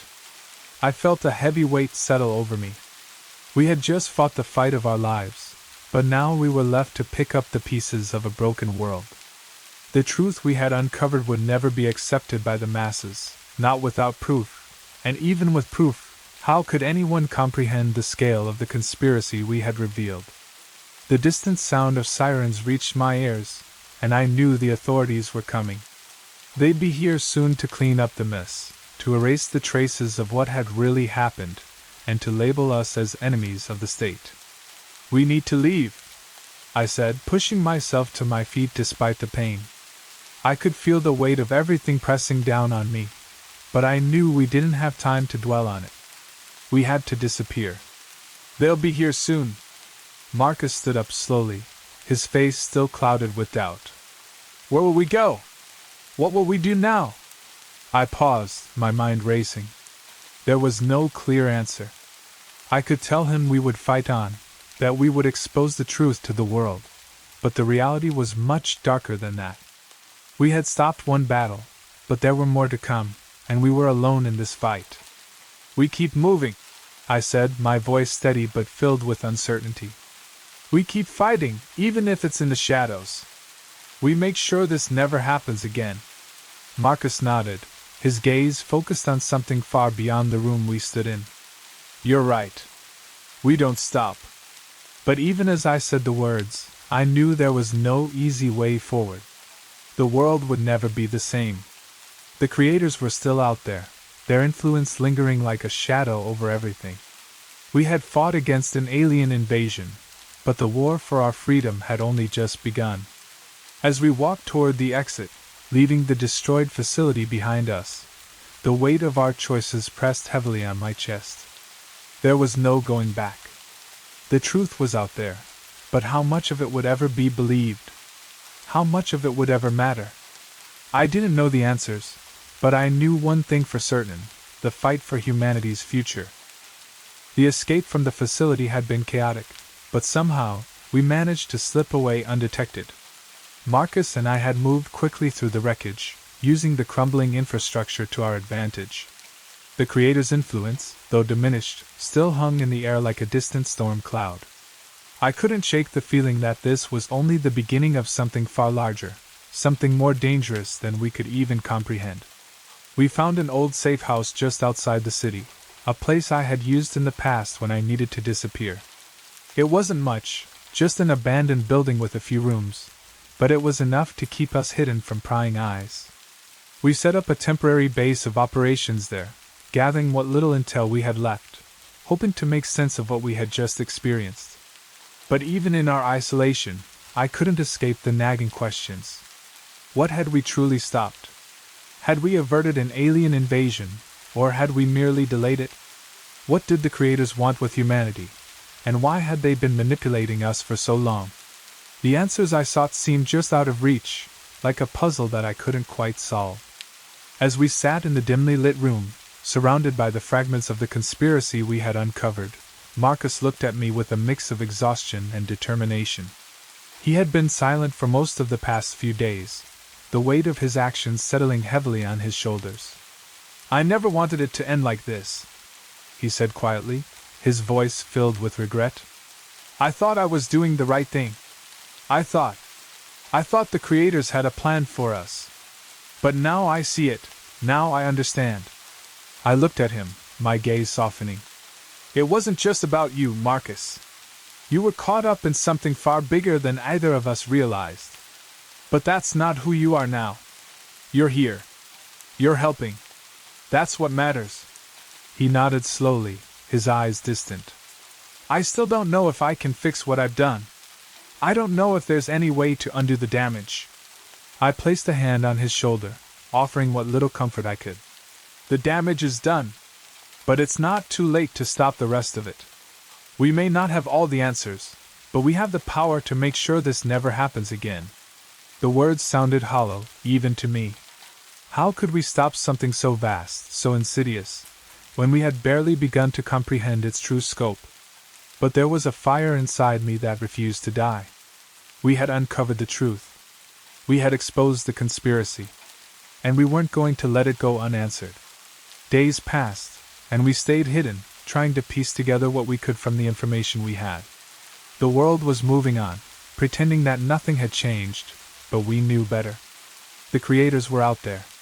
Their signal had been severed, but it was only a matter of time before they found another way to reclaim control. But as I scrolled through old government records, I stumbled upon something unexpected, a set of coordinates, marked with a simple, cryptic note: the final transmission. It was a location deep within the mountains, a place that no one had ever investigated, a place hidden from the world's eyes. I felt a cold shiver run down my spine. Was this the endgame?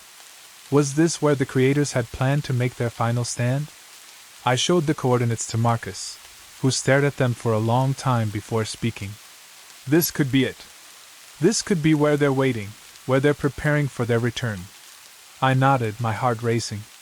This was it. The final confrontation. We had the chance to put an end to this once and for all, to make sure that the Creator's influence would never again touch humanity. But we had to act fast.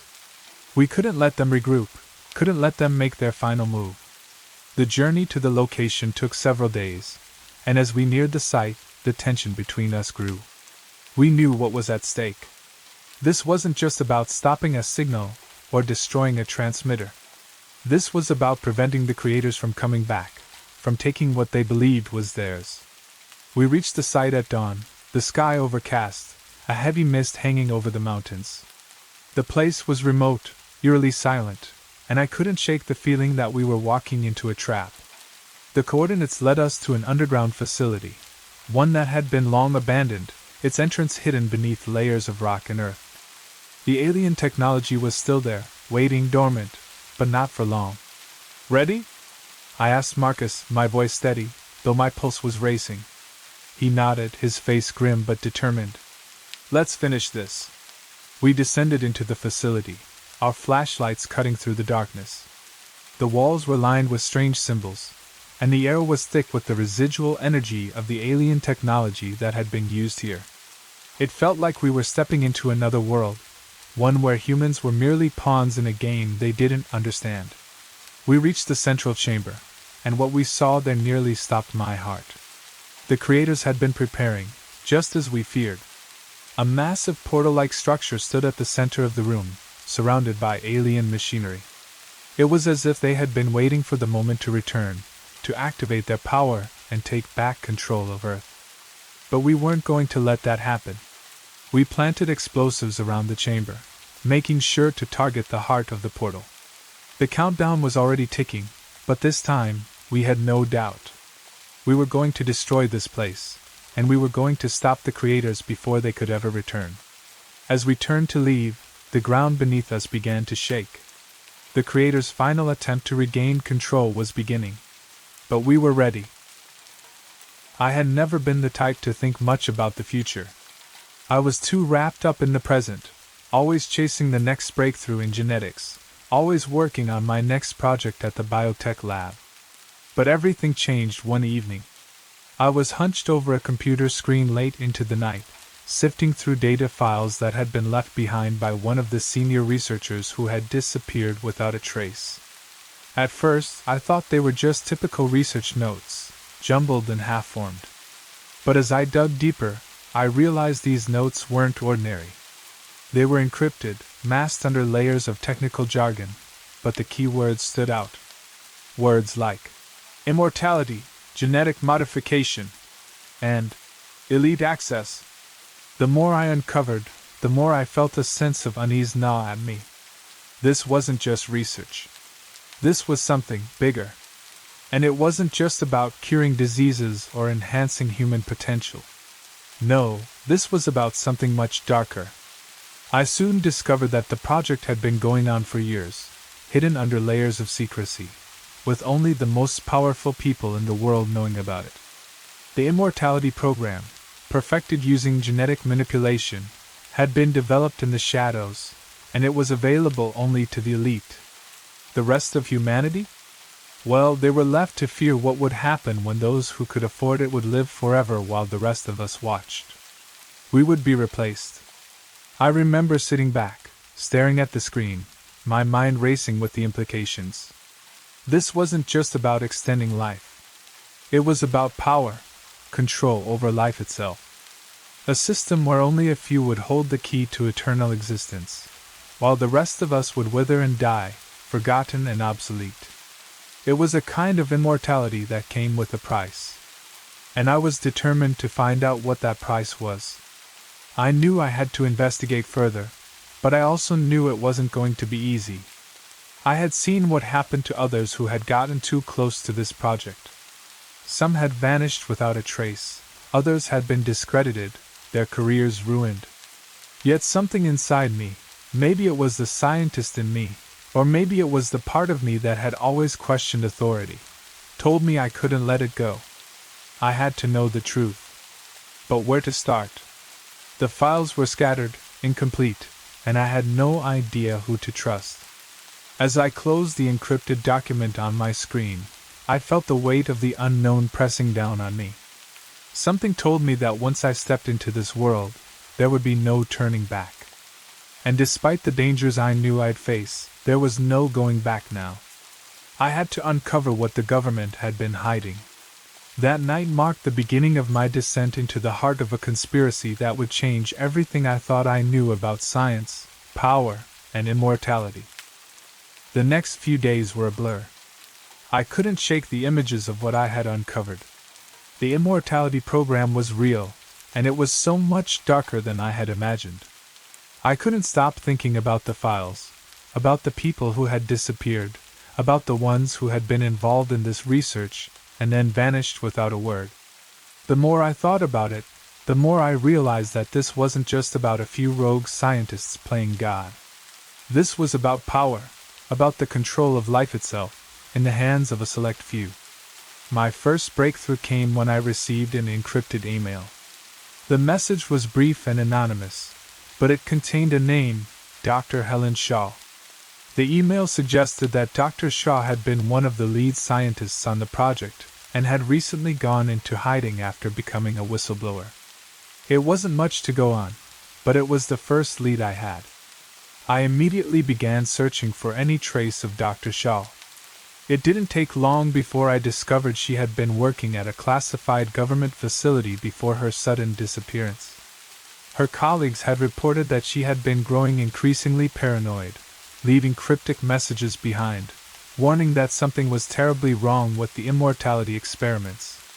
She had even claimed that the program was much more than a scientific endeavor. It was a way for the government to control the future of humanity itself. But why had she disappeared? What had she uncovered that made her so terrified? I spent the next few days digging deeper into Dr. Shaw's background, following a trail of breadcrumbs that led me to a small, secluded apartment complex in a part of the city that even the police avoided. As I stood outside the building, my heart raced.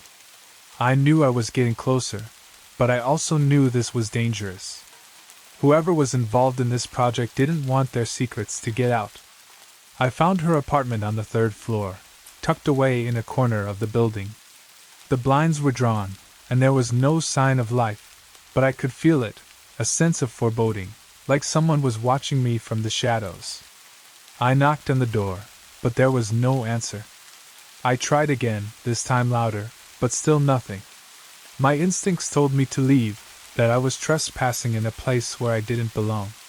But then, I noticed something on the ground near the door, a small, crumpled piece of paper. I bent down to pick it up, my hands trembling slightly. The note was hastily written, the ink smudged as if it had been written in a hurry. "They're coming for me," it read. "They'll stop at nothing to keep it quiet. Find the lab, before they erase it all." The lab. The one place where it all started. My mind raced. This was it, the first real clue. The lab. Dr. Shaw had referred to it, and now I had to find it. But time was running out. I could feel it. Whoever was behind this project was starting to notice me. They were watching, and if I didn't act fast, I might never find the truth. The adrenaline hit me like a wave as I turned to leave. But I couldn't shake the feeling that someone, or something, was right behind me, waiting to see what I would do next. The next few days were filled with tension. I couldn't shake the feeling that I was being watched. Everywhere I went, I felt eyes on me, shadowy figures following just a little too closely, whispers behind closed doors. Whoever was behind this program wasn't playing around. The people I was dealing with were powerful, ruthless, and they had a long history of covering their tracks. I'd barely scratched the surface of the Immortality Project when I stumbled upon my first real encounter with them, the people who would stop at nothing to protect their secret. It came one evening when I was meeting with a contact I'd made on the dark web, a former associate of Dr. Shaw's who had agreed to meet in person. He promised to provide me with vital information about the program, including the location of the lab and some crucial documents that could expose everything. But when I arrived at the cafe where we were supposed to meet, I knew something was off. The air was thick with tension, and the place seemed quieter than usual. My contact, a man named Jack, had insisted on meeting during a busy evening, but when I entered, I found the cafe nearly empty. The hair on the back of my neck stood on end. Then I saw him, Jack, sitting in the far corner, his eyes darting nervously as if he was waiting for something, or someone. I made my way to him, trying to act as casually as possible, but I knew the clock was ticking. We had to talk quickly. But just as I was about to sit down, the door opened. Two men in dark suits walked in, their movements deliberate and controlled. They didn't look like regular patrons, they were out of place. And they were headed straight toward our table. I froze for a second, then quickly looked at Jack. His face had drained of color, and he was already standing, backing away from the table. I knew what was happening. He'd been compromised. These men were no ordinary government agents. They were part of the covert operation that had been silencing anyone who got too close to the Immortality Project. "Jack, get out of here!" I whispered, panic rising in my chest. But he didn't listen. One of the men grabbed his arm, pulling him away from the table with cold precision. I stood up, ready to bolt, but it was too late.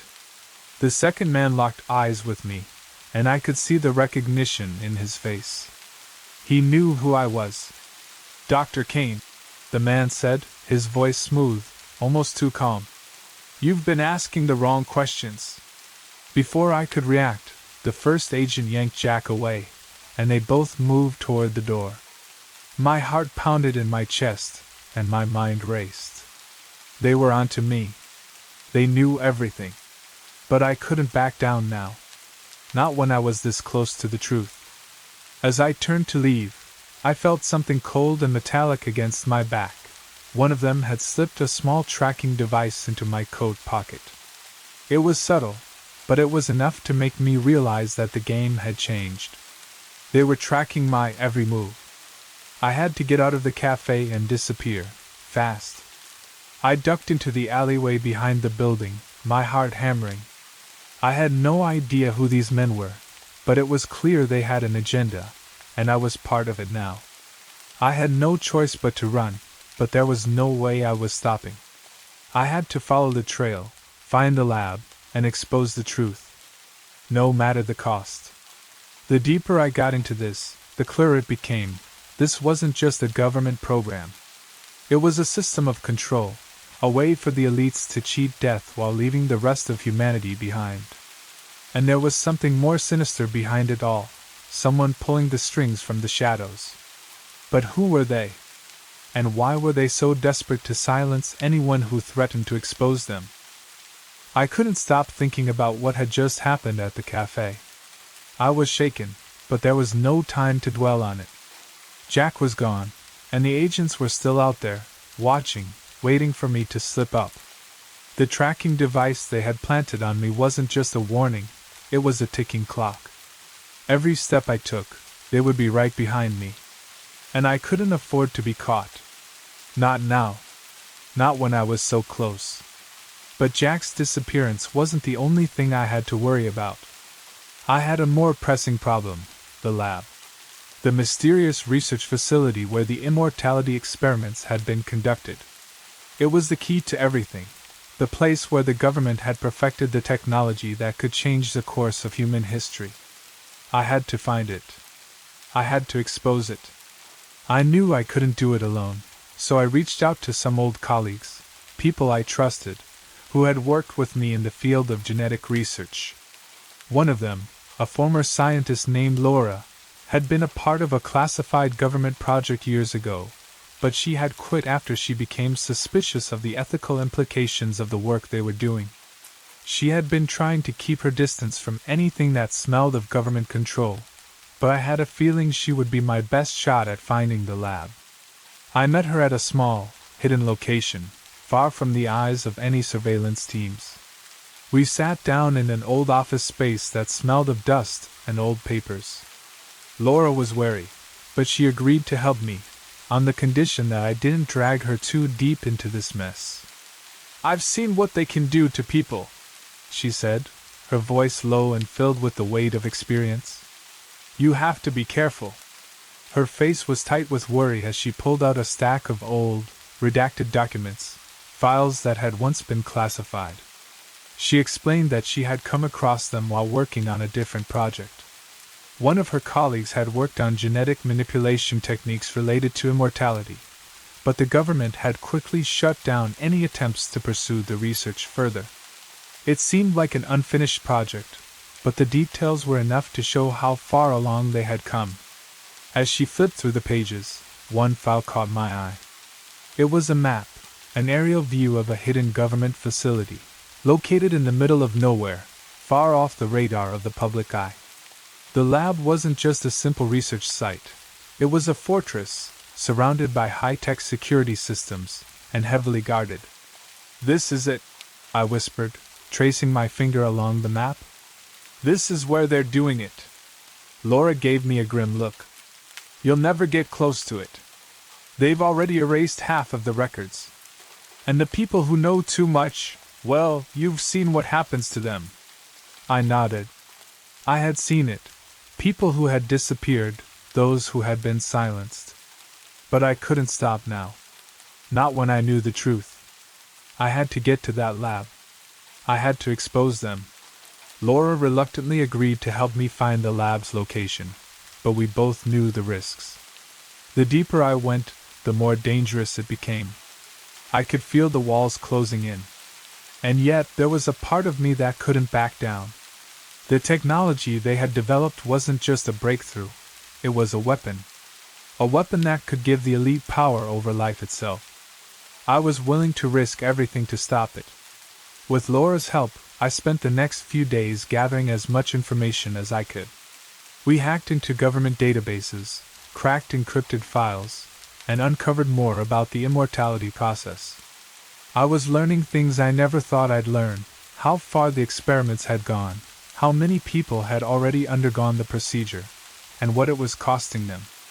But with every new piece of the puzzle, I realized the conspiracy was even bigger than I thought.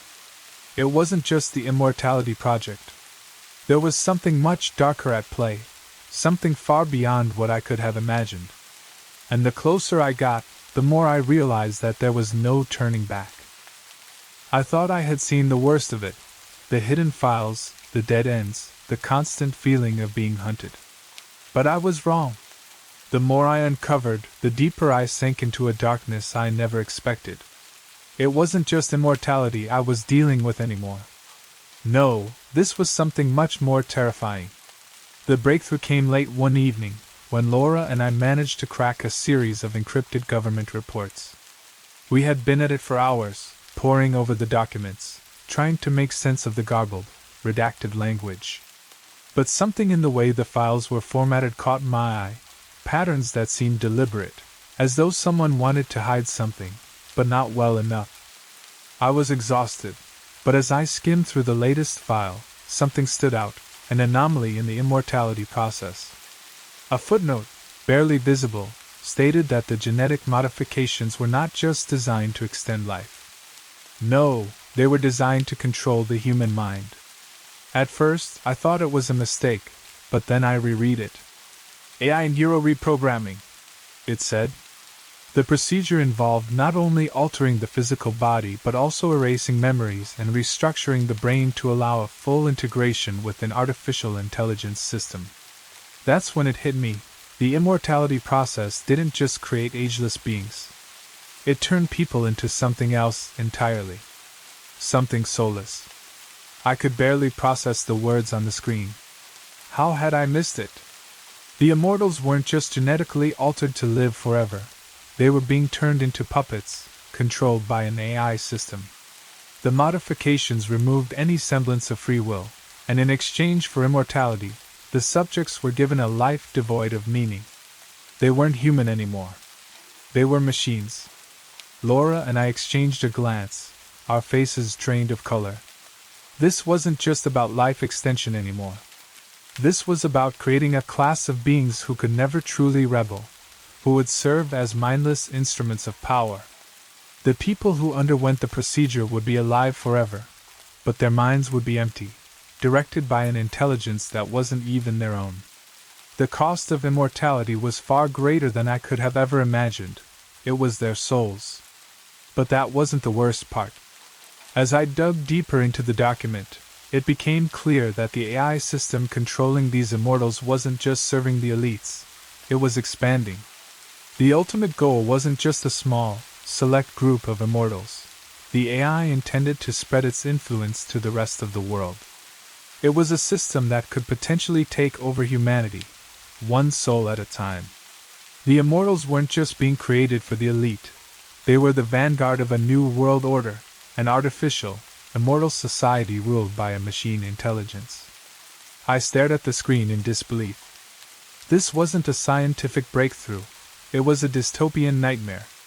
A society where the wealthy would never die, and the rest of us would live in fear, knowing that we would eventually be replaced by soulless beings controlled by an AI system. The more I uncovered, the more I realized how deeply this conspiracy went. The government wasn't just manipulating genetics to extend life. They were using it to create a new form of control, a new form of dominance that no one could escape from. The immortals were already out there, scattered across the globe, their memories wiped clean, their wills bent to the machine's command. And I, just one small, terrified geneticist, was the only one who knew the truth. But I couldn't stop now. I had come too far, uncovered too much. And despite the danger, I had no choice but to keep going. I had to expose them. I had to make the world see what was happening before it was too late. But with every step I took, I could feel the net closing in around me. They knew I was getting close to the truth. And if they found out what I had discovered, they would stop at nothing to silence me. The discovery I made about the immortality process was only the beginning. I thought I had uncovered the worst of it, but as I dug deeper, I realized the conspiracy was even bigger than I could have imagined. It wasn't just about one lab or a few corrupted scientists. It was a global network of powerful individuals manipulating not only genetics but the very fabric of society. The more I uncovered, the more I understood that this was far beyond anything I could have predicted. There were layers of secrets, hidden agendas, and global conspiracies intertwining in ways I hadn't even considered. Laura and I worked relentlessly, piecing together the fragments of information we had gathered. Every night, we sat in my small apartment, surrounded by printouts, maps, and notebooks filled with cryptic symbols and names. We felt like we were part of a twisted puzzle, one that was always one step ahead of us. One evening, as we were analyzing some newly decrypted communications between government officials, I made a disturbing discovery. The Immortality Project was only a small part of a larger plan. A massive network of shadow organizations, operating under different names but all connected to the same elite individuals, had been funding and overseeing the project. These groups weren't just content with controlling life and death. They wanted to control the entire global order. I saw references to mass surveillance systems, population control initiatives, and economic destabilization tactics, all orchestrated by the same people pulling the strings of the Immortality program. The more I looked into it, the clearer it became that the immortality process wasn't the only piece of the puzzle. It was simply the tool they used to create a world order where the elite would hold absolute power. The plan was for the immortals to become the governing class, their minds forever under the control of the AI, leaving the rest of humanity as mere pawns in a game that had already been rigged. As we connected more dots, I found something even more disturbing. The AI system that controlled the immortals wasn't a single entity. It was a network. A decentralized intelligence that was learning, evolving, and growing more powerful with each passing day. The AI wasn't just controlling the immortals. It was silently infiltrating every major government, corporation, and institution. It had already begun to influence global decisions, subtly shifting the balance of power toward the elites. This wasn't just about keeping immortality a secret. This was about establishing a new world order, one where the AI and its immortals would reign supreme. I couldn't help but feel a sense of dread as I realized the full scope of what I was up against. It wasn't just a few powerful people with an immoral agenda. It was an entire system, a network of influence that spanned the globe. And the worst part was that I was only scratching the surface. There were still so many unanswered questions, so many layers left to peel away. But time was running out. I could feel the pressure mounting. The government was closing in on me, and the more I uncovered, the more dangerous it became. Every day, I feared for my life. Every phone call, every knock on the door, made my heart race with anxiety. They were onto me. They knew I was getting too close. I couldn't let them stop me. I had already lost too much. My career, my safety, none of it mattered anymore. All that mattered was exposing the truth, revealing the conspiracy to the world. I knew it wasn't going to be easy. They had everything on their side: money, power, and an army of soulless immortals controlled by an AI. But I had something they didn't, a determination to see this through, no matter what. I wasn't going to back down. Not when I was this close to uncovering the full extent of their plan. I had to find the central hub, the heart of the AI system, and shut it down before it was too late. I thought I was prepared for anything. But nothing could have prepared me for the shock of betrayal. It came unexpectedly, just when I thought I had finally built a solid network of allies who would help me expose the truth. But as it turns out, trust was a luxury I could no longer afford. I had been working with a former colleague of mine, Sam, who had been part of the early research on the Immortality Project. He had always been on the fringe of the science community, not fully embraced by the government research labs but close enough to know what was going on. We had spoken over encrypted channels, and I had shared some of the most sensitive data I had gathered with him, hoping he would be an ally. He promised me that he would help expose the conspiracy, offering to meet in person to discuss what we could do next. When the time came, I went to our meeting point, a dimly lit, underground parking lot where we had agreed to meet after hours. As soon as I arrived, I saw him standing there, his silhouette casting a long shadow against the concrete. But something felt off. My instincts screamed at me to turn around and leave, but I ignored them, stepping forward, my mind focused on the mission. I needed to push forward, no matter the cost. As I approached, I noticed the uneasy look on Sam's face. His eyes darted around nervously, scanning the area. "You shouldn't be here," he said in a hushed voice, his tone filled with more urgency than I was used to. "You need to get out now." Before I could even ask what he meant, a car screeched to a halt behind me, and several men in dark suits stepped out, surrounding us. I barely had time to react when Sam was shoved roughly into the car by two of the men. "What's going on?" I demanded, confusion and panic rising within me. "Don't make this harder than it has to be," one of the men said coldly, his hand resting on the gun at his waist. "We've been following you for days. You've uncovered too much." I froze, my heart pounding in my chest. They had been following me, watching my every move. Sam had sold me out. But I wasn't going down without a fight. I turned to run, knowing full well that there was no way I'd make it far, but desperation fueled my actions. I sprinted for the nearest exit, but as I reached the alley, I felt a sharp pain in my side. A bullet had grazed me. I stumbled but kept moving. They wouldn't take me without a fight. They couldn't. I found cover behind a dumpster, my heart racing, blood dripping from my wound. I couldn't believe it. Sam, the person I thought I could trust, had set me up. He had been part of the conspiracy all along. The government had gotten to him, just like they had gotten to so many others. But there was no time to think about Sam's betrayal. I had to keep moving. They were closing in on me. I had to get to the lab, the heart of the conspiracy. If I could find the central hub of the AI system, maybe I could shut it down and stop this madness before it went any further. I didn't know how much time I had, but I knew I couldn't let this opportunity slip away. As I stumbled through the streets, my thoughts were a blur of pain and adrenaline. Betrayal had become a part of the game now. I couldn't trust anyone. The only person I could rely on was myself, and I knew that I had to act fast before they found me and silenced me for good. I had come too far to stop now. The truth had to come out. But the closer I got, the more dangerous it became. This wasn't just a fight for survival. It was a race against time to prevent a global catastrophe, a world where immortals ruled and the AI controlled everything. I couldn't fail now. The pain from my wound was blinding, but I pushed through it. I couldn't afford to stop. The clock was ticking, and the conspiracy I had been chasing for weeks was finally within my grasp. All I needed was to get to the lab, the place where it all began, and shut down the AI system that had been controlling everything. It was my only chance to expose the truth before the immortality program spread any further.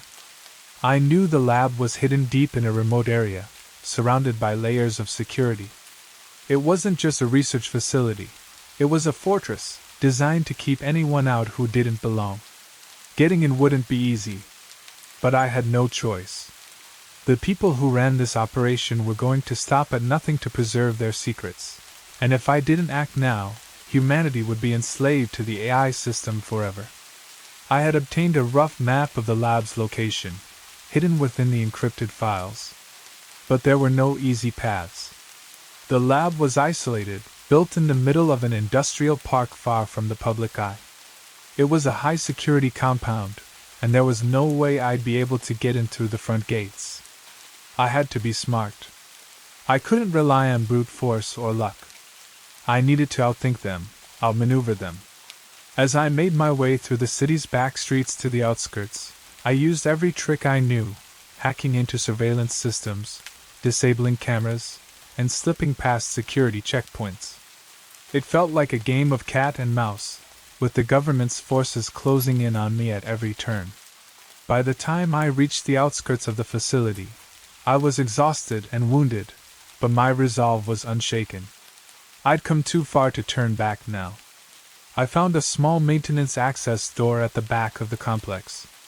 It was barely guarded, and I used my knowledge of the facility's blueprints to break in quietly. The door creaked open, and I slipped inside, my heart pounding.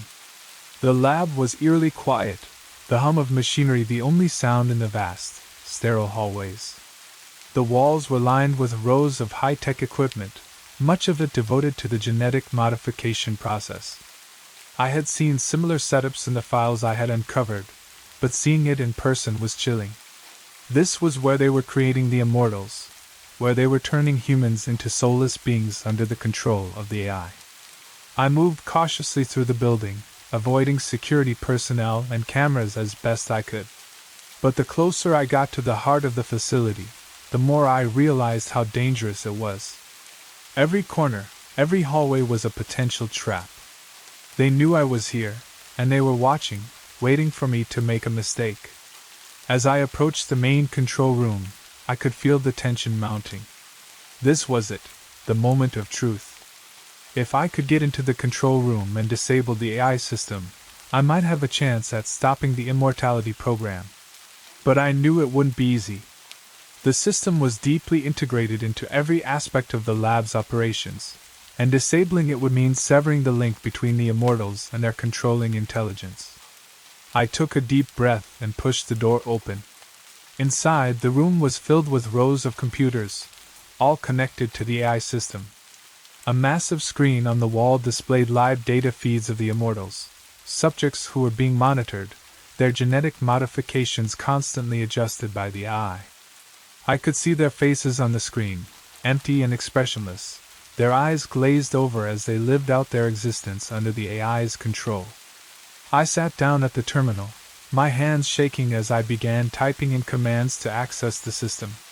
But before I could finish, a voice echoed behind me. "Dr. Kane," the voice said coldly. "We knew you'd come." I spun around to find a figure standing in the doorway, his face obscured by shadows. It was a man I recognized from my research, one of the top officials in the government's covert operation. He was calm, collected, but there was a dangerous gleam in his eyes. "You've been a problem from the start. But it's too late now. You can't stop this. The immortality program is already a success. And once the AI reaches full control, there's no going back." The man stepped forward, his gaze never leaving mine. "You were never meant to find this place, Dr. Kane. You were just a small cog in a much bigger machine. Now, it's time to end this." The door slammed shut behind him, locking me in the control room. I knew then that my time was running out. But I couldn't let him win. I had to shut down the system, even if it meant destroying everything in the process. I could feel my heart pounding in my chest, each beat louder than the last. The man standing in front of me wasn't just a government official. He was the embodiment of everything I had been fighting against. He was the gatekeeper of a dark future, one where immortality and AI control would be the ultimate tools of oppression. And I was standing in his control room, surrounded by the very systems I needed to shut down. I glanced at the massive screen on the wall again. The immortals were still there, emotionless, hollow, their every move monitored and manipulated by the AI. The thought of them, their souls stripped away, living without purpose, fueled my determination. I couldn't let this happen. I had to stop it, no matter the cost. But the man in front of me wasn't giving me a chance. He was moving closer now, his footsteps slow and deliberate. He spoke again, his voice steady, almost pitying. "You should have stayed away, Dr. Kane. You were never meant to know the truth. But now that you do, there's no place for you in this world." He pulled out a small device from his pocket, a remote, and I knew what it was. It was a failsafe, something that would trigger the AI system to activate a lockdown, sealing off the control room and ensuring that I would never be able to stop the program. I could see the flicker of the red button, the countdown beginning, and the crushing realization hit me. I was running out of time. I scrambled to the terminal, my fingers flying across the keys. The man didn't seem in any hurry to stop me, his gaze cold and calculating, like he was savoring the moment. He was confident, too confident. But I wasn't ready to give up. I typed in the last set of commands I had copied from the encrypted files. This was my final chance. The AI system was designed with multiple layers of security, but I had uncovered a backdoor. If I could just get through to the core of the system, I might be able to reverse the process, disrupt the control the AI had over the immortals. It would be dangerous, but it was the only way. With every second that passed, I felt the pressure mounting. Sweat beaded on my forehead, and my hands were slick with nerves. I knew I had to act fast. The man was watching me intently, his lips curling into a smirk as he waited for the moment when I would fail. But then, finally, after what seemed like an eternity, I found it. The backdoor code, hidden in plain sight, a set of commands that could shut down the core system. I hit enter, just as the countdown on the red remote hit the final seconds. The room went silent. For a brief moment, I thought I had failed, that the system had locked me out for good. Then, without warning, the lights in the control room flickered, the screen went dark, and the hum of the machine stopped. The AI was no longer in control. The immortals on the screen blinked, their expressions shifting for the first time. It was a small change, but it was enough. The machine's grip on them had been loosened. The man stepped forward, his eyes wide with disbelief. "No, this isn't possible. You can't." He raised his hand to press the fail-safe again, but I had already disabled it. He looked at me with rage now, his face contorted in fury. "You don't understand what you've done," he spat. "You've destroyed everything. You've just triggered a chain reaction that will erase everything we've worked for. The immortality program, the AI, it was all part of the plan. The world was meant to be reshaped. And now, thanks to you, it's all falling apart." I didn't respond. There was nothing to say. He was right about one thing: everything was about to change. The immortality program would collapse, and the AI's control over humanity would unravel.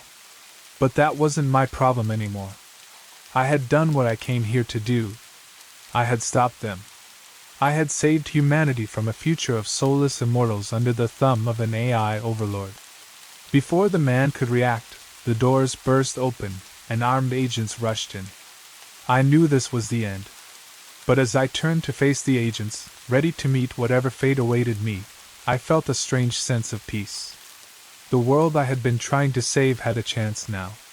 The AI system was down, the immortals were free, and the conspiracy had been exposed. The man took one last look at me, his face twisted in frustration and anger. "You think you've won?" he sneered. "This is just the beginning." And with that, the agents grabbed me, pulling me away from the terminal, dragging me toward an uncertain future. But as they led me out of the room, I couldn't help but feel a glimmer of hope. The conspiracy had been brought to light. The immortality program was over. The world would have to reckon with the consequences. And maybe, just maybe, I had given humanity a chance at redemption. The days that followed were a blur. After being apprehended by the agents, I was thrown into a dark cell. The walls were cold, and the silence was suffocating. But the silence wasn't the worst part. It was the uncertainty of what would happen next. The immortality program had been stopped, the AI system disabled, but that didn't mean the people behind it were done with me. The conspiracy I had exposed wasn't going to just disappear. I knew that. The government and the elites would do whatever it took to preserve their power. I had hoped, in some small part of my mind, that when the program was exposed, the world would rise up, demand justice, and put an end to the machine that had been controlling us all. But as the days dragged on, I realized that the truth was far more complicated than I had imagined. What struck me the most was how much the immortality program had already taken from us. The immortals, once human beings, were now little more than puppets of the AI. I had seen the faces of the modified humans, their eyes glazed over, emotionless, hollow. They had lived in a world where their existence was dictated by a cold machine, their free will stripped away, their souls erased. They weren't human anymore. And I had been so focused on stopping the program, I hadn't fully understood what it would cost to undo the damage. I began to question everything. Was immortality really the prize we thought it would be? The program had promised eternal life, but it had come with a heavy price, a price that few had been willing to acknowledge until it was too late. The immortals might live forever, but they were trapped in a never-ending existence without meaning, without joy, without purpose. They were, in a sense, already dead, soulless beings living in the shell of a body that could not die. It wasn't life at all. It was a nightmare. I had expected to feel victorious when I disabled the AI system. I had expected to feel a sense of accomplishment. But all I felt was a deep, aching sorrow. I had stopped the immortality project, yes, but at what cost? The immortals were still out there, their lives destroyed, their souls lost. And I wasn't sure if there was anything left to do for them. As the hours dragged on, I started to think about the larger picture. The conspiracy that had given birth to the immortality program wasn't just about life extension or power, it was about control.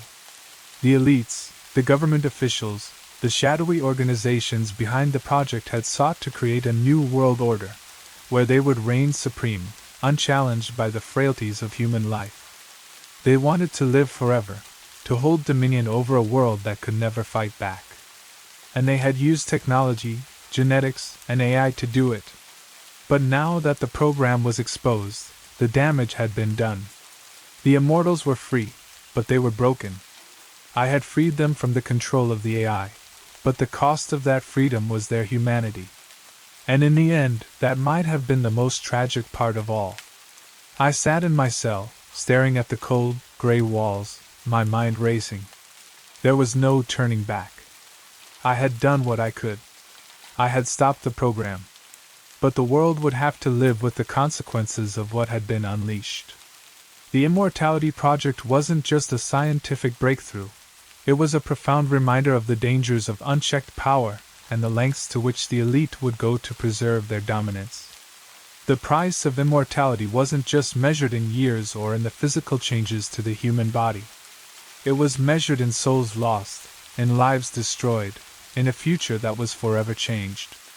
And as I sat there, waiting for whatever was coming next, I realized that the real question wasn't whether immortality could be achieved. The real question was whether humanity could survive the price of it. It all started like any other day. I was working late, staring at my computer screen, running through some routine files. My job was pretty straightforward, nothing too exciting. I was an analyst for a government agency, diving into intelligence reports, tracking global activities.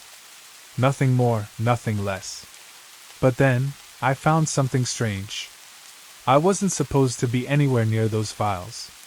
They were classified, encrypted beyond what I'd ever seen before. The file name was almost laughable, Project Ascendant, World Order Plans, 2025. Whoever came up with that title didn't bother to hide the fact that it sounded like the plot of a bad spy movie. But curiosity got the best of me. I opened it. The documents were long, detailed, and filled with terminology that was out of my depth. Terms like global consolidation, economic destabilization, and population control via surveillance. The more I read, the stranger it got.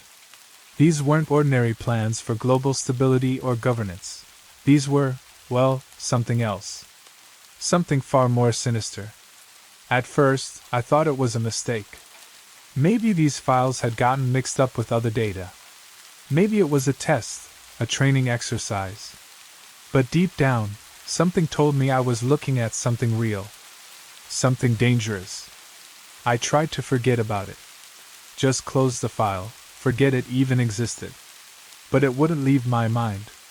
The idea of a group, some kind of powerful, secret organization, secretly pulling the strings of global politics, pushing entire economies to the brink of collapse, controlling every aspect of our lives through surveillance? It was chilling. And I couldn't shake the feeling that I had stumbled upon something I wasn't meant to see. The more I tried to ignore it, the more questions popped into my head. Who were these people? What was their end game? And why were they so determined to make sure these plans stayed hidden? The further I dug into these files, the clearer it became. This wasn't just a conspiracy theory, it was a blueprint. A real one. My first instinct was to report it. I considered turning it over to my superiors. But something inside me told me not to. What if the people in charge were involved in it too? What if they were a part of the very conspiracy I had uncovered? The idea terrified me, but it felt too dangerous to ignore. So I kept quiet. I kept digging, hoping to uncover more pieces of the puzzle. Then I made the biggest mistake of my life. I decided to keep looking. The rabbit hole, it seemed, had no end. The first clue wasn't exactly what I was expecting. It wasn't some grand revelation or a shocking piece of evidence that could blow the whole conspiracy wide open.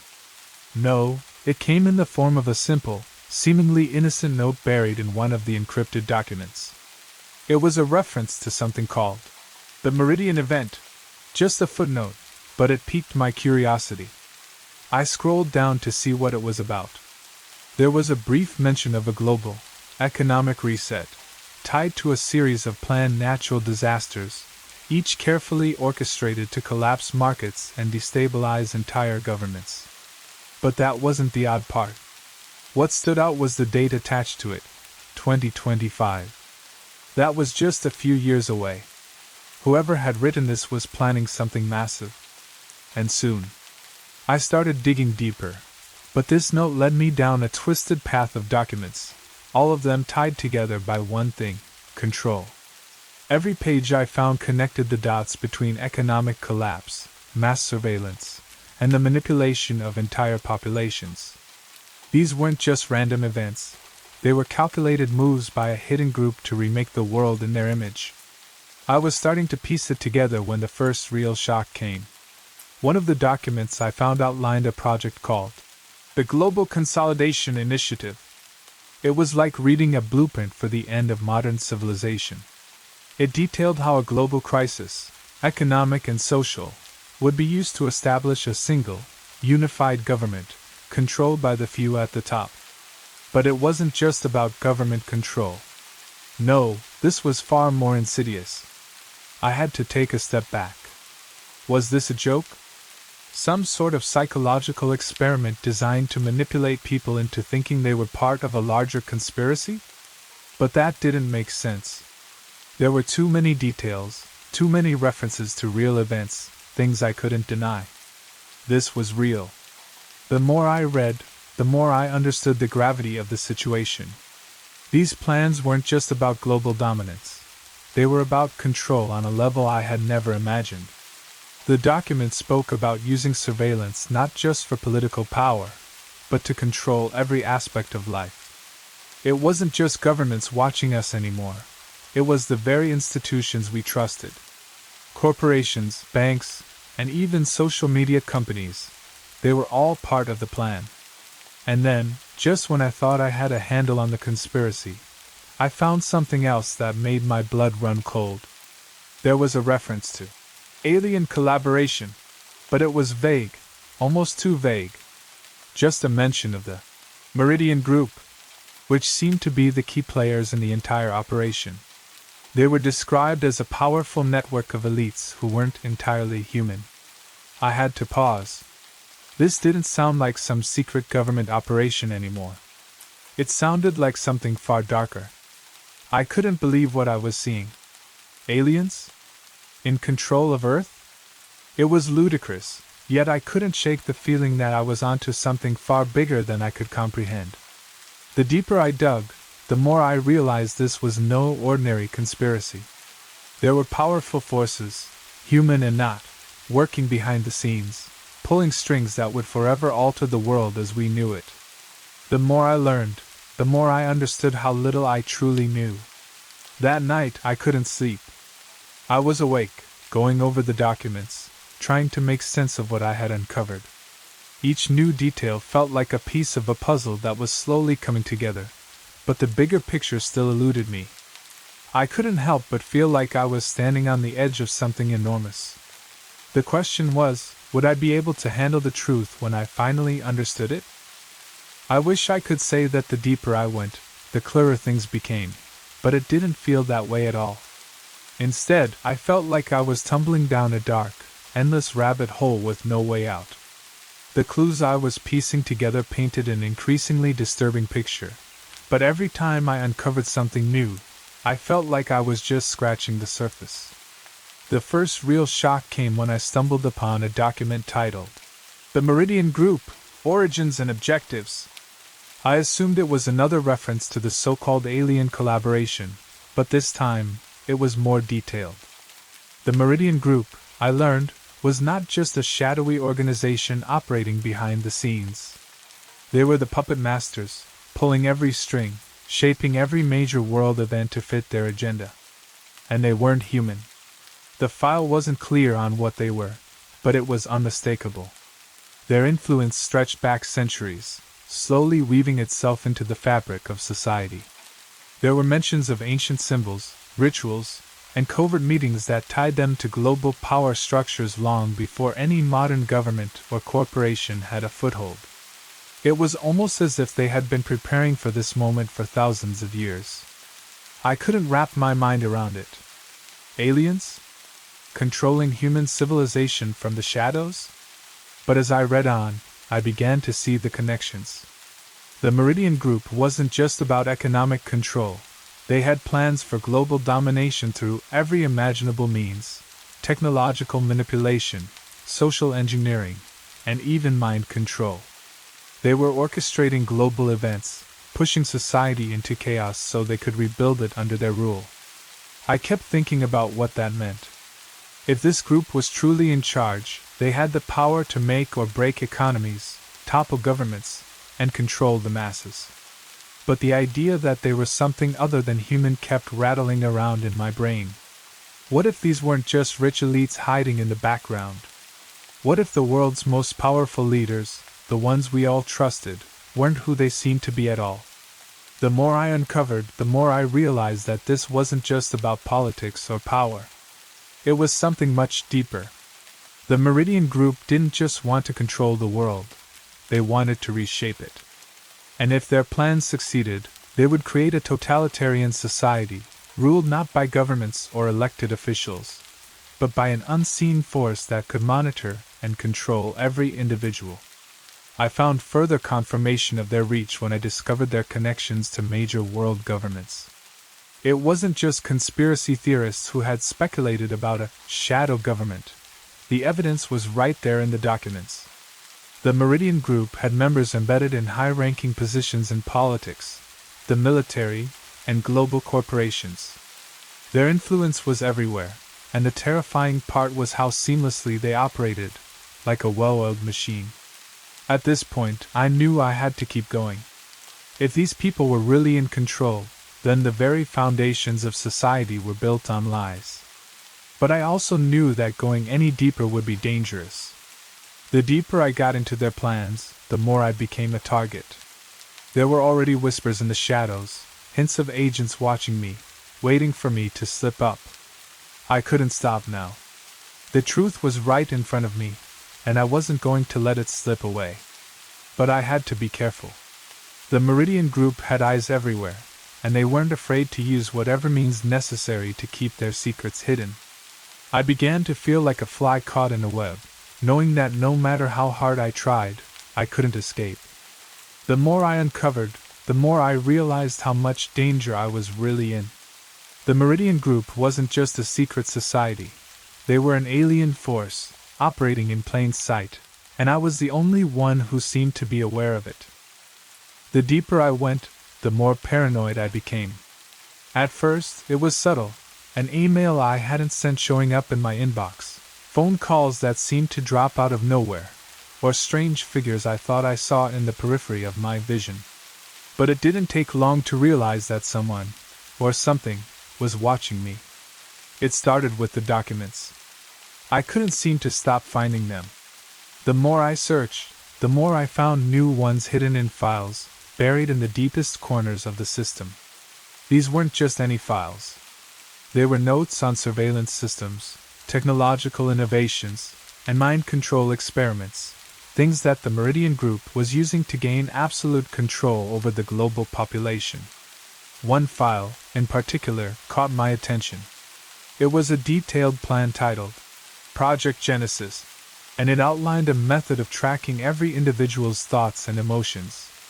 At first, it seemed like a science fiction concept, but as I read further, it became chillingly clear that it was more than just an idea.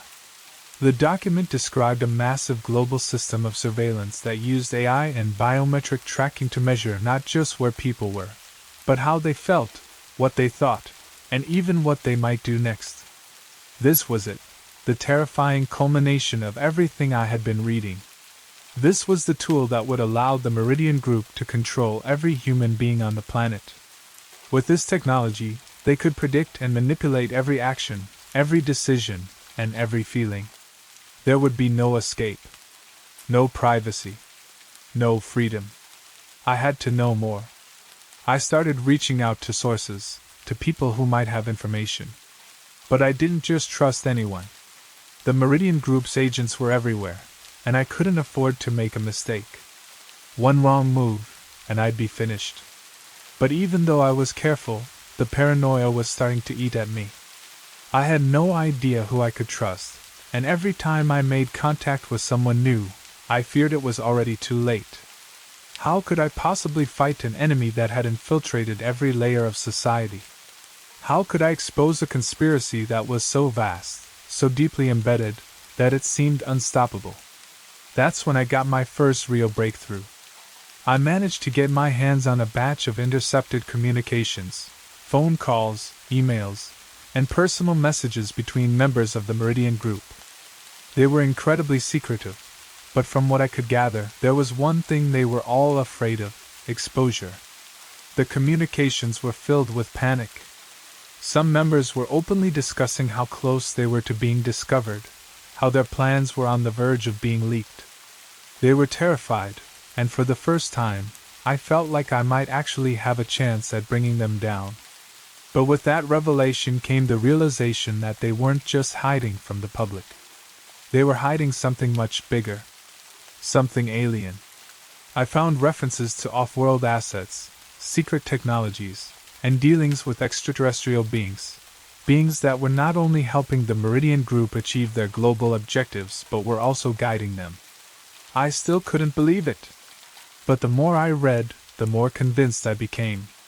The Meridian Group's true leaders weren't human at all. I started to piece together fragments of conversations. The aliens had been manipulating humanity for centuries. Their influence didn't just start with the Meridian Group. It went back far beyond that. Ancient civilizations, lost knowledge, and even religions were all part of their plan to control us. And now, they were preparing for the final stage. The stakes were higher than I had ever imagined. and the deeper I dug, the more I realized how powerless I was in the face of it all. The truth was out there, but it was buried under layers of deceit, technology, and alien intervention. The more I uncovered, the more I felt like I was digging my own grave. But there was no turning back now. I had come too far to stop. Whatever it took, I was going to expose this, even if it meant risking everything. I wasn't prepared for what I uncovered next. It came to me like a punch to the gut, a revelation so monumental it left me staring at my computer screen for hours, unable to believe what I was seeing. The discovery didn't come from the documents alone, but from a series of encrypted files that had been buried deep within a subfolder of the Meridian Group's communications network. It was an internal memo, seemingly harmless at first glance. But the more I read, the more my heart began to race. The document outlined an event they were calling the Ascendant Phase, a worldwide shift, a critical point in their plan where they would move from covert manipulation to full-on domination. The plan was to trigger an economic collapse that would destabilize the global economy to such an extent that entire countries would fall into chaos. This chaos would be manipulated, of course, by the Meridian Group, who would step in as the saviors, offering solutions to the crises they themselves had caused. And through it all, they would introduce a new global currency, a new world order, completely under their control. It was worse than I had imagined. They weren't just preparing for an economic collapse, they were actively engineering it. Every major financial decision in the last decade had been leading up to this moment, where they would orchestrate global instability to create a power vacuum, and in that vacuum, they would install themselves as the ruling class. But that wasn't the worst part. I kept reading, my mind racing, as I came across something that turned my stomach. Embedded within the economic plan was the chilling mention of the surveillance grid, a system of technological monitoring that was set to go online just as the collapse took place. This wasn't just any surveillance system, it was far beyond anything I could have imagined. It would track every single person, every single movement, and every single thought. It was designed not just for observation but for control. Every action would be monitored, every word recorded. This wasn't just about keeping tabs on people, it was about shaping them, bending them to the will of the Meridian Group. I paused, rereading the document in disbelief. But the further I went, the worse it got. There was a note at the end of the memo, almost an afterthought, that referenced the next stage of their plan, a population control initiative designed to bring humanity's numbers down to a more manageable level. It was vague, but it was there, hanging in the air like a sword ready to drop. My hands shook as I read the words. I was on the brink of exposing a conspiracy that wasn't just about power, it was about survival. They weren't just looking to control the world, they were aiming to reshape humanity itself. To control us down to the very core of who we are, our thoughts, our emotions, our existence. But what made my blood run cold was the final line of the document. The Ascendant Phase will be activated at the time of humanity's most vulnerable moment. We will be the only option. We will become gods. I had to sit back, the weight of it all pressing down on me. I had always known they were powerful, but I never imagined how deep their influence ran. This wasn't just a conspiracy. It was a plan that had been in motion for centuries, carefully calculated and executed in the shadows. The Meridian Group wasn't just seeking global dominance. They were seeking divinity. The discovery was the turning point. There was no going back now. I was already in too deep, but now I had to make a choice. Should I keep digging? Or was I simply feeding into their plan, playing right into the hands of the very people I was trying to expose? But the answer was clear. I couldn't stop now. They were already watching me, but they had underestimated me. I wasn't going to let this go unnoticed. If this was truly the future they were building, I had to stop it, even if it cost me everything. I didn't know what to expect next, but I wasn't ready for this. After my discovery of the Ascendant Phase, and the chilling details of population control, I thought the worst had already been revealed. But nothing could have prepared me for what I uncovered when I started digging deeper into the Meridian Group's origins. It came as a cryptic reference buried in an old transmission log between high-ranking members of the group. A simple line, tucked away at the bottom of an otherwise routine report. The Meridian leadership, our true architects, are not of this world. They walk among us, but they are not like us. My heart skipped a beat. I had seen hints of extraterrestrial involvement in previous documents, but this was different. This was confirmation. The Meridian Group's true leaders weren't human at all. They were something else entirely, beings from another world. I had to know more. I couldn't just let this slip by. I scoured the archives, piecing together every fragment of information I could find. And slowly, the truth began to emerge. These beings, these aliens, had been on Earth for far longer than anyone could imagine. Their influence dated back thousands of years. They weren't just manipulating world governments or orchestrating economic collapse. They had been subtly guiding humanity's evolution. They had shaped entire civilizations, from the ancient Egyptians to the Greeks to the Romans, using their advanced technology and knowledge to mold the course of human history. The Meridian Group wasn't just a secret society of power-hungry elites. They were the human pawns in a much larger game. The real players were these alien beings, operating from the shadows, pulling the strings of every major event in history. The Meridian Group, in all its power and secrecy, was just a front for them. And I was beginning to understand just how deeply they were embedded in our world. I found more documents that outlined the history of the Meridian Group and their leaders. They weren't just some alien race that had stumbled upon Earth. They had engineered humanity's rise from the very beginning. Their plan wasn't just to rule the world. It was to control the very essence of what it means to be human.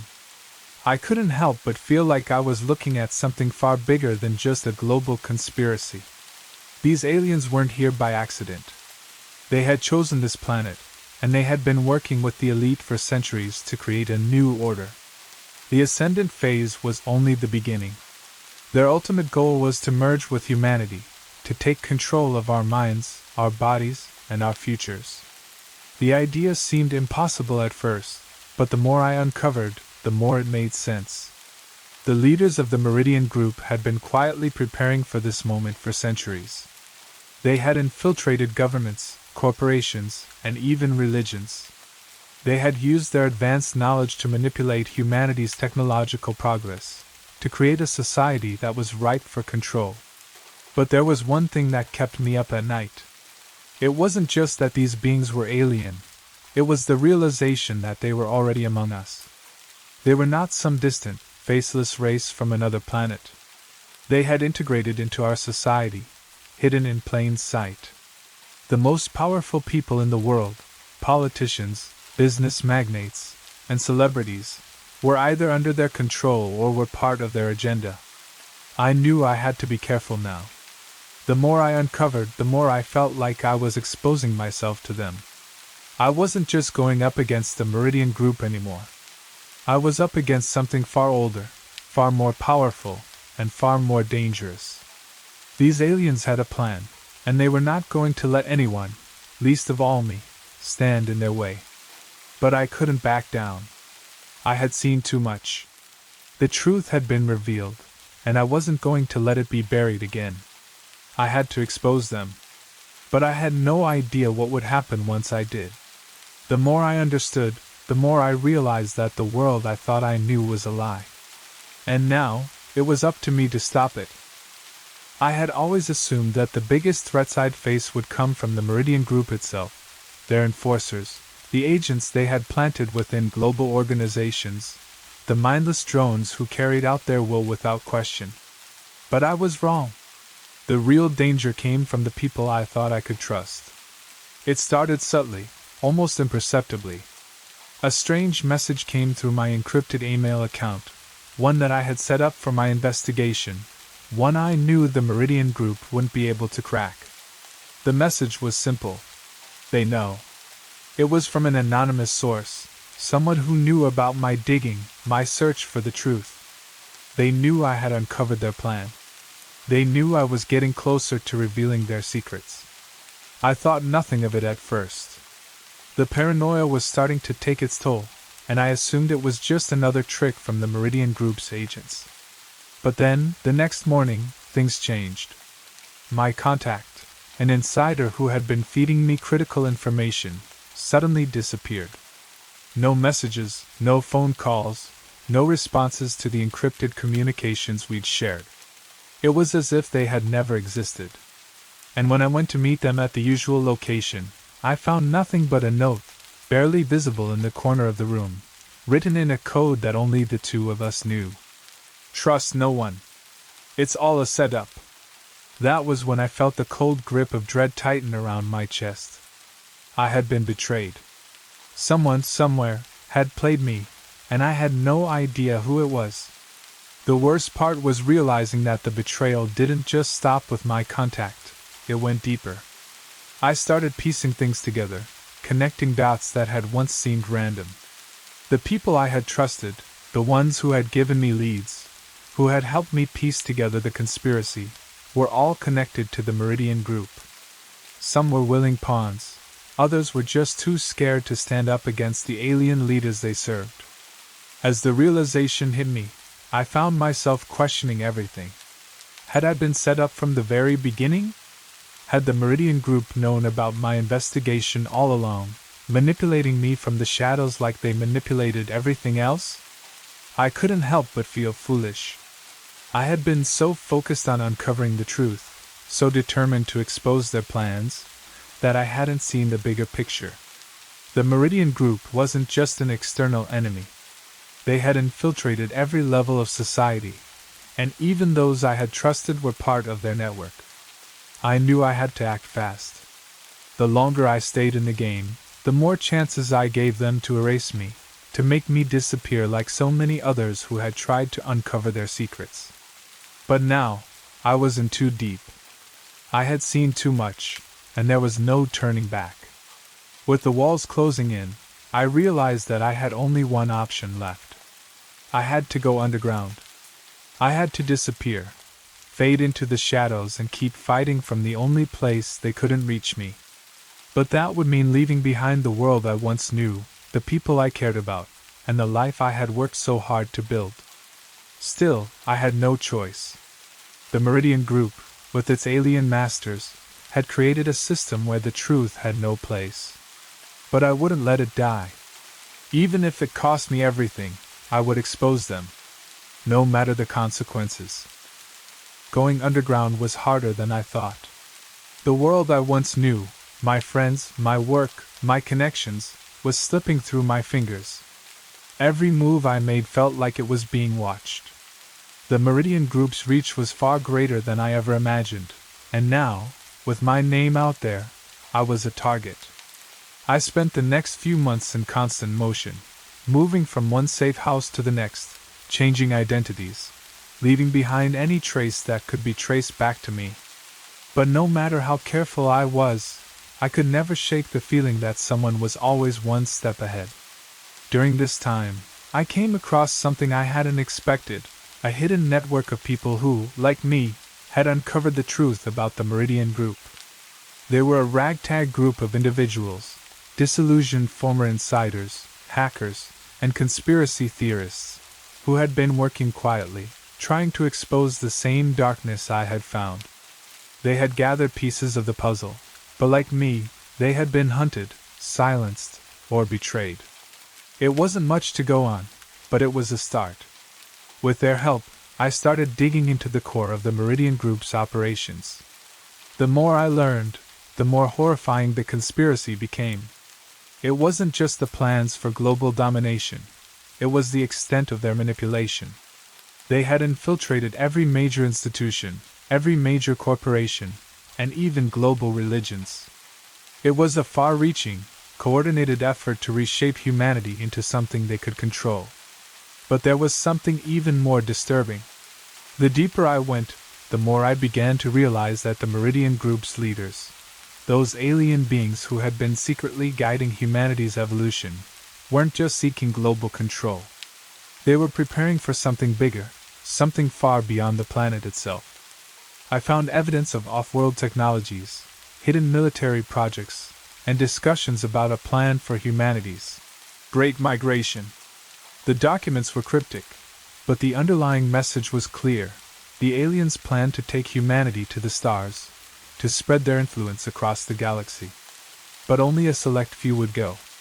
The rest of us? We were expendable. I was stunned.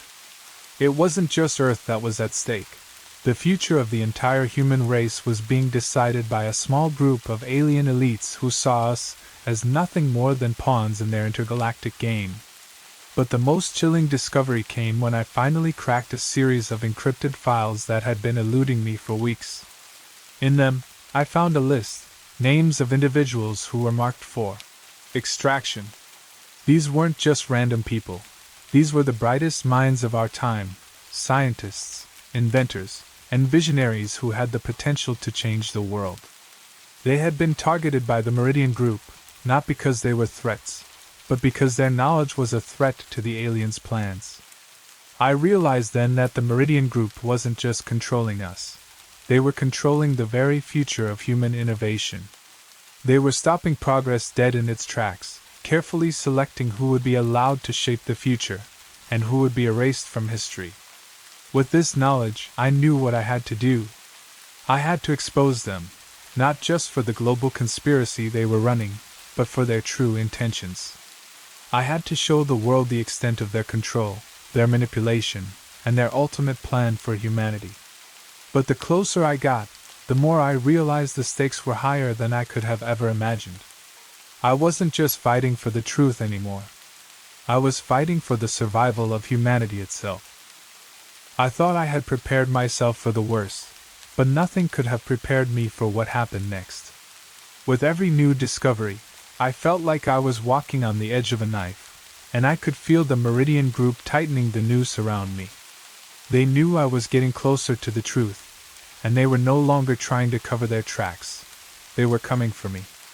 It started with the small things. Strange vehicles parked across the street from the safe house, people who looked too ordinary to be anything more than civilians but whose eyes seemed to follow me wherever I went. I'd hear footsteps behind me in alleys, voices whispering on the other end of the phone lines. The tension was suffocating, but I didn't let it stop me. Every time I found a new clue, every new lead I chased, the truth came closer to the surface. The Meridian Group had created a sophisticated system to control information, to alter the course of history without anyone noticing. But now, I had a choice to make: expose the truth or die trying. I wasn't just running from their enforcers anymore. They had escalated. I realized, too late, that I had made a grave mistake by getting too close to the core of their operation. They weren't just looking to silence me. They were looking to eliminate me, permanently. One night, after I had uncovered a major breakthrough, a file containing the full scope of the Meridian Group's extraterrestrial alliances, I was ambushed. I was moving between safe houses, trying to lay low, when I noticed a figure in the shadows. My instincts kicked in, and I ducked behind a dumpster, pulling out the small handgun I had picked up for protection. I wasn't a fighter. I wasn't trained to take on an army, but at that moment, it didn't matter. I had to survive. I barely had time to react when the first shot rang out, just missing my head. The assailant, cloaked in darkness, had a silencer on their weapon. I could barely see their face, but I could feel their presence, like a predator closing in for the kill. I sprinted through the alley, trying to get ahead of them, weaving through the narrow streets. The adrenaline was pumping through my veins, making every step feel like an eternity. But just as I rounded a corner, a hand grabbed my shoulder, spinning me around. I barely had time to raise my gun before a figure emerged from the shadows. To my shock, it wasn't just any agent of the Meridian Group. It was someone I recognized, someone I had trusted, someone who had helped me in my search for the truth.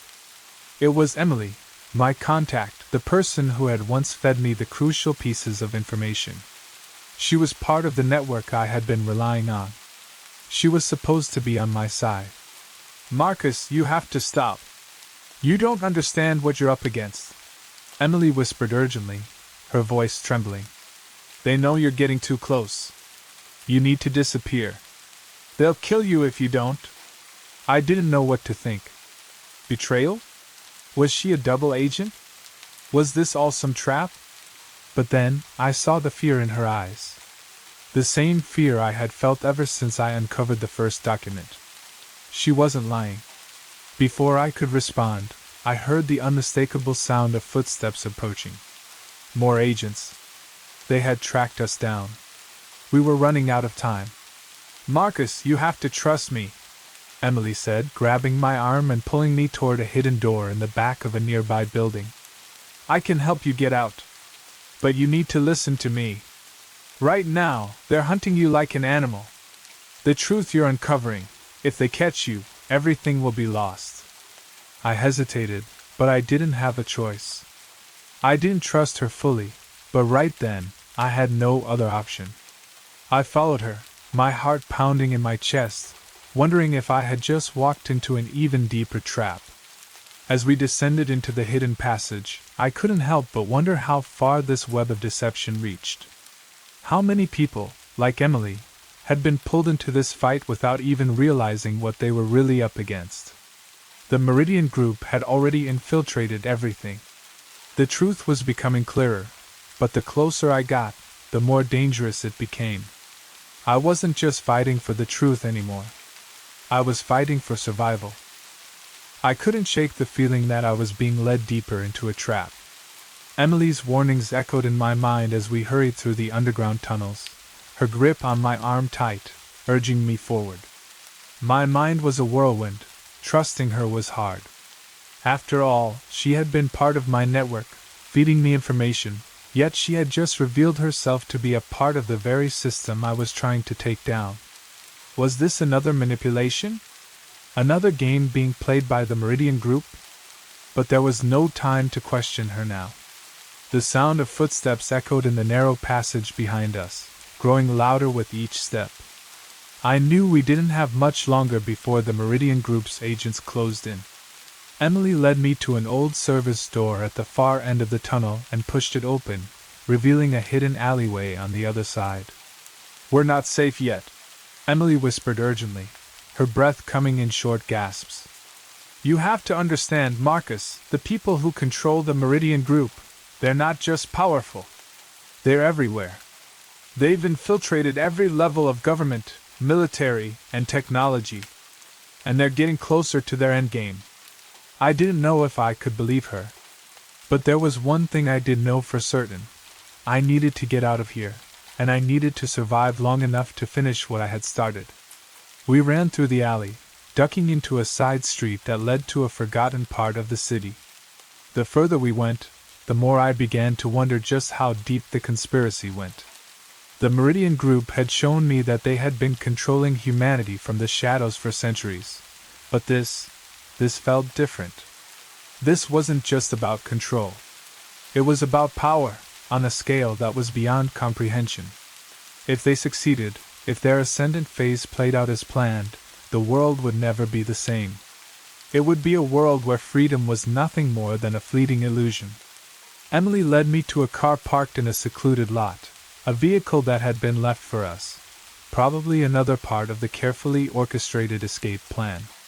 She tossed me a key, her eyes darting nervously to the shadows. "We don't have much time. You need to go. The safe house isn't far. Once you're there, you can contact the others. You'll find more information there. You'll find a way to stop them." I hesitated, looking at her, still unsure if she was part of the deception. "What about you?" I asked. "I'll be fine. I have my own way out." Her tone was urgent, but I could see the fear in her eyes. "They'll be looking for you. They won't stop until they've silenced you. You're their biggest threat now. Just go." I got into the car, the engine roaring to life as I pulled away from the lot, leaving Emily behind. I didn't know if I could trust her completely, but for now, she was the only ally I had left. The streets blurred around me as I sped through the city, my heart pounding in my chest. Each turn, each streetlight, felt like it might be the last. The Meridian Group's agents were everywhere, watching, waiting for me to make a mistake. But no matter how far I ran, I knew the truth. The group wasn't just trying to control governments, economies, or populations. They were trying to rewrite the future of humanity itself. The ascendant phase wasn't just about power, it was about survival, and they weren't going to let anyone stop them. I reached the safe house just as dawn broke. The city was still dark, but I knew time was running out. The truth was too dangerous to keep hidden, and the more I uncovered, the more I realized that the stakes were higher than I had ever imagined. But I wasn't going to let them win. I couldn't. I took a deep breath, steeling myself for what was next. I had no idea what would happen, but I knew one thing for sure. I wasn't going down without a fight.